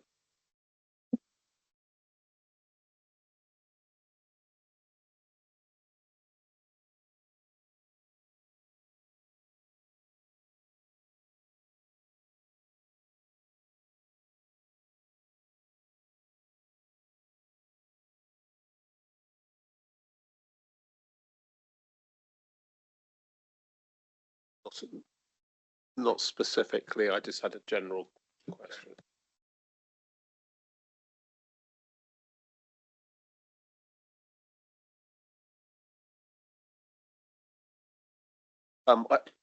First of all, thank you very much for the work that your group put together. It's really difficult area. We all know that, and I really appreciate the work that's put in. You kind of half answered my question right at the end, which was about the modelling, and it's just that all the way down from 100% to 60%. I always think that people like to contribute what they can, so I was not always been completely comfortable with 100% anyway, but that is such a large drop. But my concern is that there isn't a saving there because people will be unable to pay. Is that something that you've modelled at all yet, or something that you've yet to model? So as a reminder, I would say with regards to these proposals, we can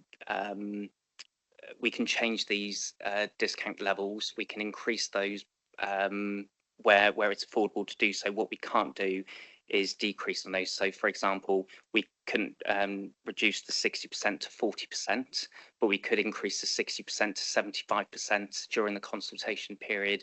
The council, the executive and the council would need to make that decision. So, although we're consulting on 60%, that doesn't mean that the council have to accept 60%. They can improve or increase the value of that. So, just please take into account when we are talking about these figures being consulted on, these won't be the, or potentially these won't be the final values. Just come back. I'm just more interested about the. Sorry. Sorry, Chair. I'm just more interested in the modelling of what the impact would be, and whether you've done the modelling on the people that may not effectively be able to pay, and then collection becomes a problem with the 60%. So it's a revenue question. Okay, I think Councillor Lation wants to cover that in her points, because it was I thought it was a general question and it sounds quite specific to me. And just as a point, it was really helpful if you'd face the microphone when you're talking, because we couldn't hear all the words that you were saying. Heather. Yeah, thank you. It was just something in response to something that the officers were saying, is there a risk? I'm trying to get a sense from last time we did a consultation to this time we did a consultation. Are we putting more variables in to potentially, if we say yes to all of the things we're talking about, are there more variables in there for people to be considering, and will that make it actually less easy to engage with? Are we kind of, is there any risk we give more complexity to people to understand what they're saying yes and no to, or is it just the same as normal? The consultation documents is being created by the communications team, and it will be in a very similar, if not same format as last time. So the questions we'll be reviewing over the next day or so, with the hope that the consultation will start on Monday. But there will be explanatory notes as to what those questions relate to. Okay, thanks very much. So, Councillor Lisham, do you want to just take us through anything you want to suggest an amendment to, please? If I may, Chair, start with 1A on the recommendations. So I believe there is further complexity here that hasn't been considered, because we had an existing LCWRA, limited capability for work and work-related activity. We had a higher rate from April of this year. For new claimants, there is a lower rate. So because of the way consultation works, and then how executive and then full council decide what the scheme should be, if we consult on something and then wish to go for something that is more advantageous to the claimant, that's okay.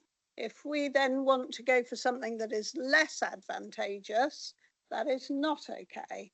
So my suggestion on 1A is that we consult on the new lower rate, because we have to take into account, and it is identified on the recommendations, the judicial review that this council has been through, and where we don't know yet the result of that.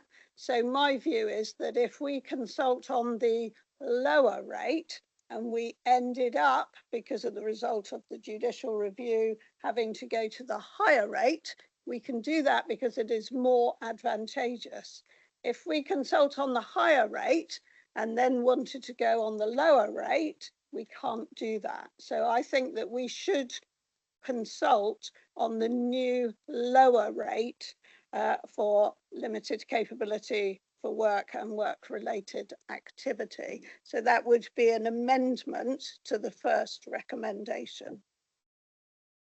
I don't know if you want to go to Sean Warren on this. This is something that we discussed at length earlier this morning. Okay, Sean, would you like to enlighten us, please? So as Councillor Lation has just said, there are now two rates of limited capability for work work-related activity. There is a lower amount of around about £219 per month that's part of a universal credit claim. I would just reiterate what has already been said in terms of if we consult on the lower amount, but then after consultation, the council decide to disregard the old rate, which is the higher amount. The council has the power to do that, but the council will not have the power to reduce the disregard if it was carried out the other way. So by carrying out the consultation on the lower value, it gives the council more options as a result of further modelling and results that are carried out over the summer period. Thank you. So I understand the point. What's the amendment to the wording that needs to happen? The amendment to the wording would need to say to consult on the disregard of the lower rate of limited capability for work-related activity, and it would need to specify the lower rate, as that is the term that is used by the Department for Work and Pensions, and we can clarify within the question the value of that lower rate. Okay, so if we insert the words the lower rate, that gives us more flexibility. So that's what you're saying. That's correct. Okay, Duncan. Just to clarify, and it might just have been the way you said it, but you missed out the word full. The current wording says consult on the full disregard. Is the word full staying in there because you didn't mention it? That was all. Apologies. No, the word full would need to be removed, and it would need to say to consult on the disregard of the lower rate.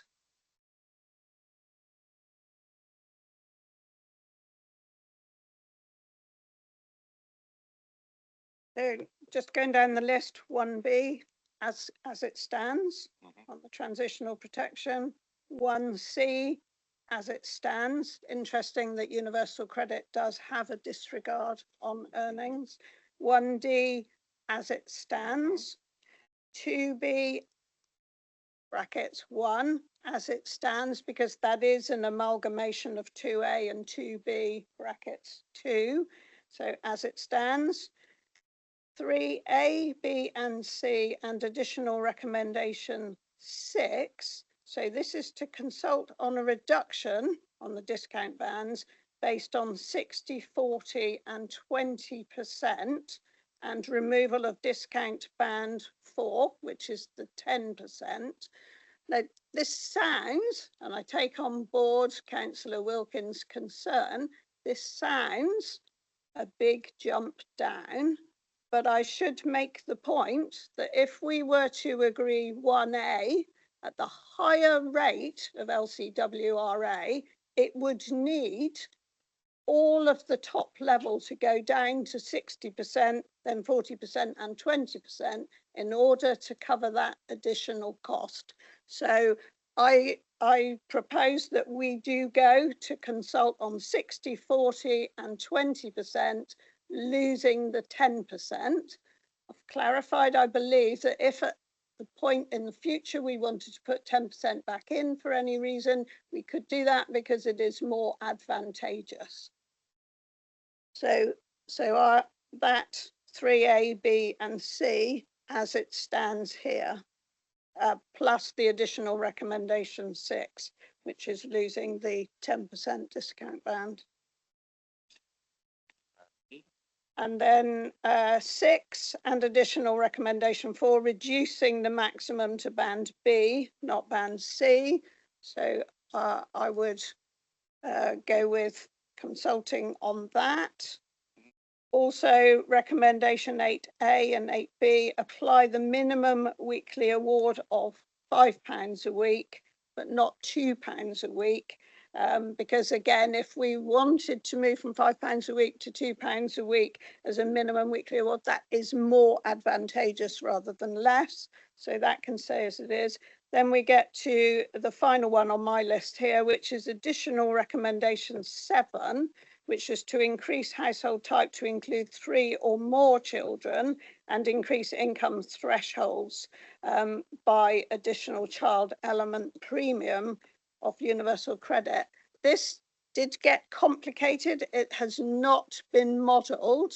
I'd be grateful, Chair, if you could go to Sean Warren for further explanation on this, because it hasn't been modelled and because the data is coming in during this financial year.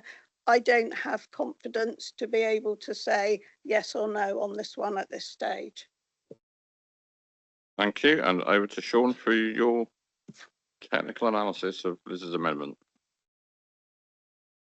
The government lifted the benefit cap from 2 children in April of this year, which means from April of this year, multiple children can now be paid for within universal credit.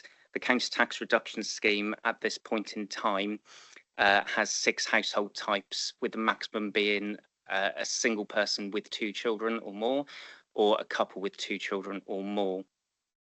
As a result of the cap being lifted, people with 3 or more children will see an increase to their universal credit entitlement, which will potentially mean a decrease in their council tax reduction entitlement.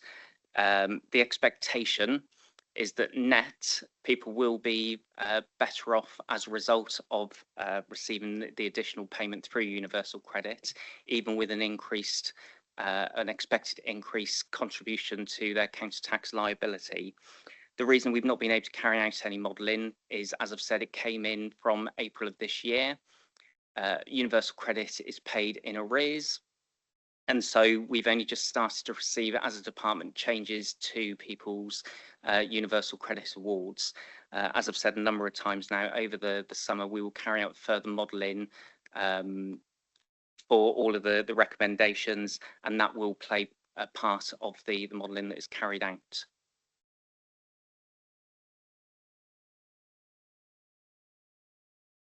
Okay, Federica. I just need some clarity on understanding the recommendations that Liz is saying, just so I've got my head around it properly. Sorry, because it's just a lot to take in. In relation to the banding, are we saying that we're only going to go down to, we are going to go down to band B, so that if we didn't include, because we consult on going, I know it's the other way, isn't it? No, if we consult going down to band B, if we wanted to keep it just at band C, that's a positive and we have that ability to make that decision. Brilliant, just wanted to check that. And the same on that, removing the 10% banding of giving 10% towards, we're going to consult on removing it, but we don't have to when the consultation comes in. So I've got my understanding. We're giving ourselves the breadth of things to look at to then give us the maximum flexibility as we move forward post consultation. My other question, and it's just a comment, and sorry I didn't come in under general questions, somewhere in the paper it mentions that we'll reach out to homes in Somerset. I'm just checking that we're going to reach out to our in-house service as well, because up until September we are still 2 distinct services. With regards to the consultation, we'll be contacting all stakeholders, including the major preceptors and citizens' advice and stakeholders such as Homes in Somerset.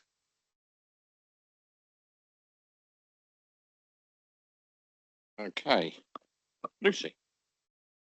Do you know, I just want to point out that I've been rather remiss in my report because I forgot to thank the 2 officers that supported us through this. I think you may have covered them, but Officer Latkovich and Officer Bowen, who gave up an awful lot of their time. We had to reschedule a meeting and things, and to get the information out there to us in good time and things. And I really want to thank them because it was a huge body of work for them. So thank you. Thank you. I was just wondering whether there was any comments on the amendments that Liz has made from the Task and Finish group. Are we recognising those? Because some of them are situations that have changed, and some of them are just giving us a little bit more flexibility in the consultation, as far as I understand it. Well, the 1A is quite interesting because I may not have listened properly or understood it, but I didn't think there was any variation in 1A. It was either all in or all out. But I might have missed a bit about the lower and the higher. And so, but we've sort of passed that on to you now, and you know that's a decision that you're making, and I'm quite satisfied with that. Yeah, absolutely. I think that's a change. There's a lower and higher rate from after your recommendations were made. Is it? It's from April. It's new. So it's relatively a new thing. So that's why it's a technical amendment, really, rather than a substantive amendment, I would suggest. Sean. Apologies. We will need to change the wording of question 1 very slightly, because the way that it reads following the amendment is that we will only disregard the lower rate and not the higher rate. What the question needs to read is to consult on the disregard of the value of the lower rate of limited capability for work. Without the wording, the value of, the question suggests that we will only disregard the lower rate, not the higher rate. So my apologies for that. Yes. But I think that's, but I'm just wondering whether we need to just put a delegation in there just to agree final wording. All these things are already delegated, so what you're agreeing is what we're consulting on. The actual way it's consulted on is up to the officers, so we can amend that as we go. Okay. While I'm here, just if it helps process wise, I heard Councillor Layson say she didn't have confidence that the additional recommendation 7 would be model, but no one's actually suggesting we don't go ahead with it on exactly the same basis. Just because we consultant doesn't mean we need to make any changes. But I just wanted to clarify that there was nothing that we might want to do which would be a detriment on the word, a further detriment on the wording of recommendation, additional recommendation 7. Because if not, I think you're fairly well agreed, unless anyone's got something I haven't said yet, Chair.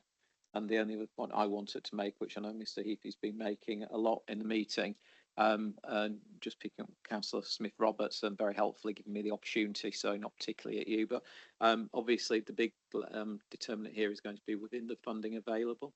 So everything we're consulting on, we can always make it better for people, but we've got to work out how we're paying it. And I think it'd be remiss if we didn't just remind the executive that currently we have at least a £58 million gap to balance next year's budget. So all of these changes have got to be seen in the context of the overall financial position of the council, which I know we all know, but I thought it was worth saying. Thank you for reminding us.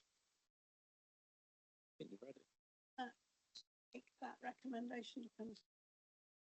Yeah. Okay, so it's amended wording to recommendation 1A and change to. That's it. That is it, isn't it? Yeah, yeah. Sorry, I've written down a change to 3A, B, and C, and then I realised there wasn't one. No. So it's only a change to recommendation 1A. To that wording, and we'll just get the wording. And everything else is kept. Okay. No, if we're not, are we? No. Anybody looking to suggest we include a disagreed one? No, no, nobody's mentioned that, so I'm assuming that's where we are. Right. So anybody else on the executive wish to speak? Mr.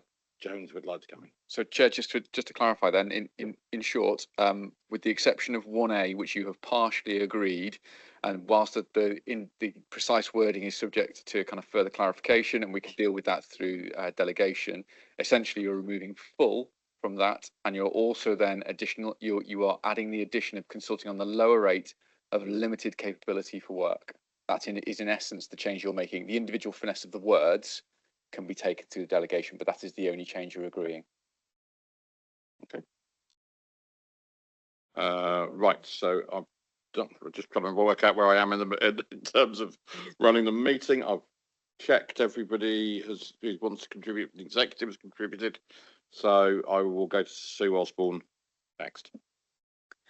Thank you, Chairman. Thank you, officers. Thank you, Task and Finish Group. I think this is probably going to be one of the most challenging task and finishes you do.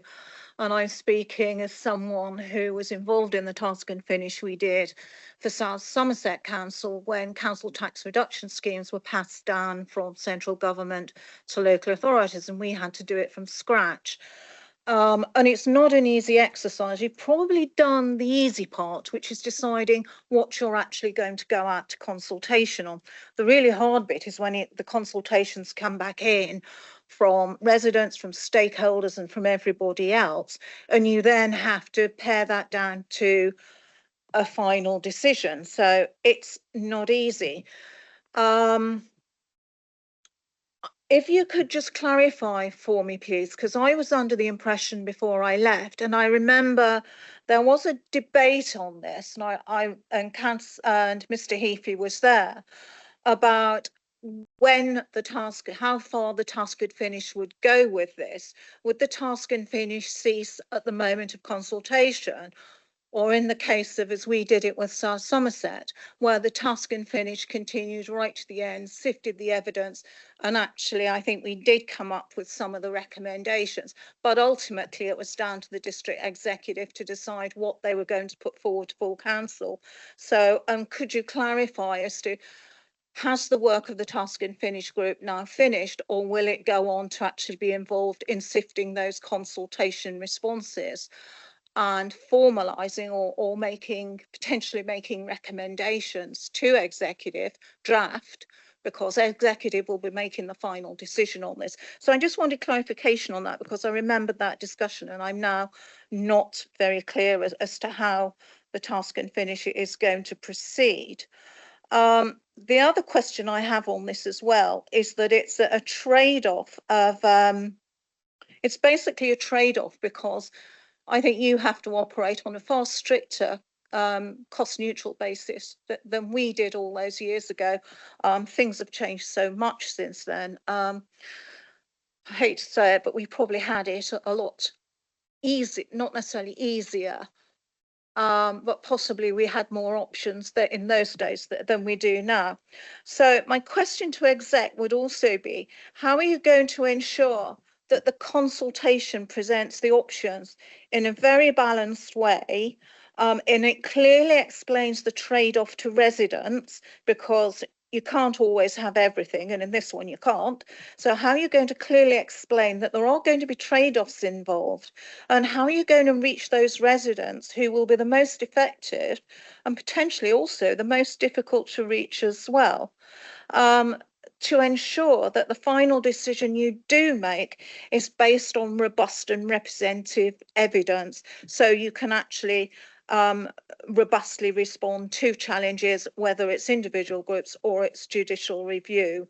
And the final point I'd like to make is when it comes down to backdating, it's quite a drop to go from 12 months just down to 1 month. My understanding was we operated at 3 months. I think that's where we got to in South Somerset. 12 months is very generous, but 1 month can be a bit short. I think you're going beyond questions now, Sue. If people are in hospital or incapacitated. Okay, a number of points to respond to there, and succinctness can actually be an advantage sometimes. So first of all, is a task and finish group. It's been set a task, and as far as I'm aware, that task is finished. If scrutiny wishes to set up another task and finish group to respond to the consultation, that is something scrutiny would have the power to do. But as far as I'm aware, the task was to come up with some recommendations for executive, and that's now finished, unless Lucy can correct me. No, I'm not going to correct you. Obviously, I'm going to point out that it's most likely that we have asked, I believe I'm right in saying, we asked whether scrutiny would be involved in looking at the results from the consultation. And I think we were told that we would be. But beyond that, I think this is a decision from now on. We've recommended what we think should be consulted on, and now we hand it over to you and you make the recommendations. It'll happen. Absolutely. And if scrutiny wishes to, and it will come forward as a decision that will go through the democratic process, and so scrutiny would look at it as part of the normal course of events. And if they wanted to set up another task and finish group to go into it in detail, that would be within the gift of scrutiny. It's not in the gift of the executive to do task and finish. And it hasn't been suggested yet. Well, that's useful to know. Thank you very much. Liz, do you want to respond to some other points? The 12-month point, Councillor Osborne, I don't know whether AI has generated that for you. That is the last time we consulted on CTR, and we looked at 12 months backdating going down to 1 month, and instead we amended that at executive to 3 months. So it did go from 12 months to 3 months, but that was the last time we consulted. Unless I've completely got this wrong, correct me, Sean, if I've got that wrong. That was the last time. Can I come back to you, Liz? No, that one wasn't generated by AI, but it was generated by, you will find that's the wording in the draft questions appendix 2, where you have got the questionnaire actually laid out. I think it's appendix 2, and it actually isn't there because I was quite surprised to see 12 months, because that was my understanding that we were currently operating on 3. So it may well be there's a typo, and what I've done is I've just picked up on the typo.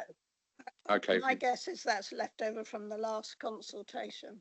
Okay, Sean, are you able to enlighten us?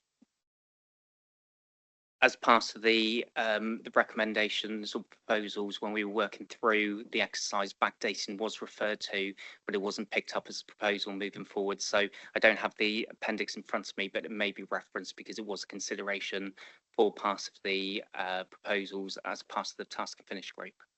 Okay, I hope that clarifies that.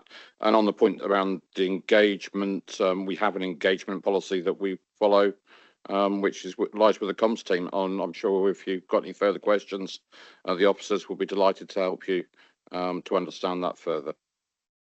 Okay, no other questions. Okay, so we come back to our recommendation, which is we've reviewed the attached report, we've responded to each recommendation from the task and finish group, and we've partially accepted the recommendation as what I believe the slightly amended. Can you slightly amend something? It's a binary concept. So we've got a proposal from Councillor Lyshawn, seconded Councillor Smith-Roberts. Those in favour, please. Those against. Thank you so much. Can I just reiterate the thanks to the officers from the Revenue and Benefits teams, to the task and finish group, to the officers from Democratic Services, and everybody else who I've missed you. My apologies. Everybody involved with this excellent piece of work. This is absolutely not simple, and we take on board the advice that we've now been handed the final decision. But just a reminder, that goes through scrutiny. It goes through full council. It is something that we do as part of our exciting journey of governance that we have. Okay. Have we reached the end? Fantastic. How early are we? 1 hour and 4 minutes. Use the 1 hour and 4 minutes wisely. I'm just going to use one of them just to say thank you to one of our officers, Kahindi Arajobi. It's his last executive meeting as our interim legal officer. Kahindi, thank you so much for all that you've done for Somerset Council in your time with us. We do truly appreciate the added value that you've had, and we wish you well wherever you're off to next.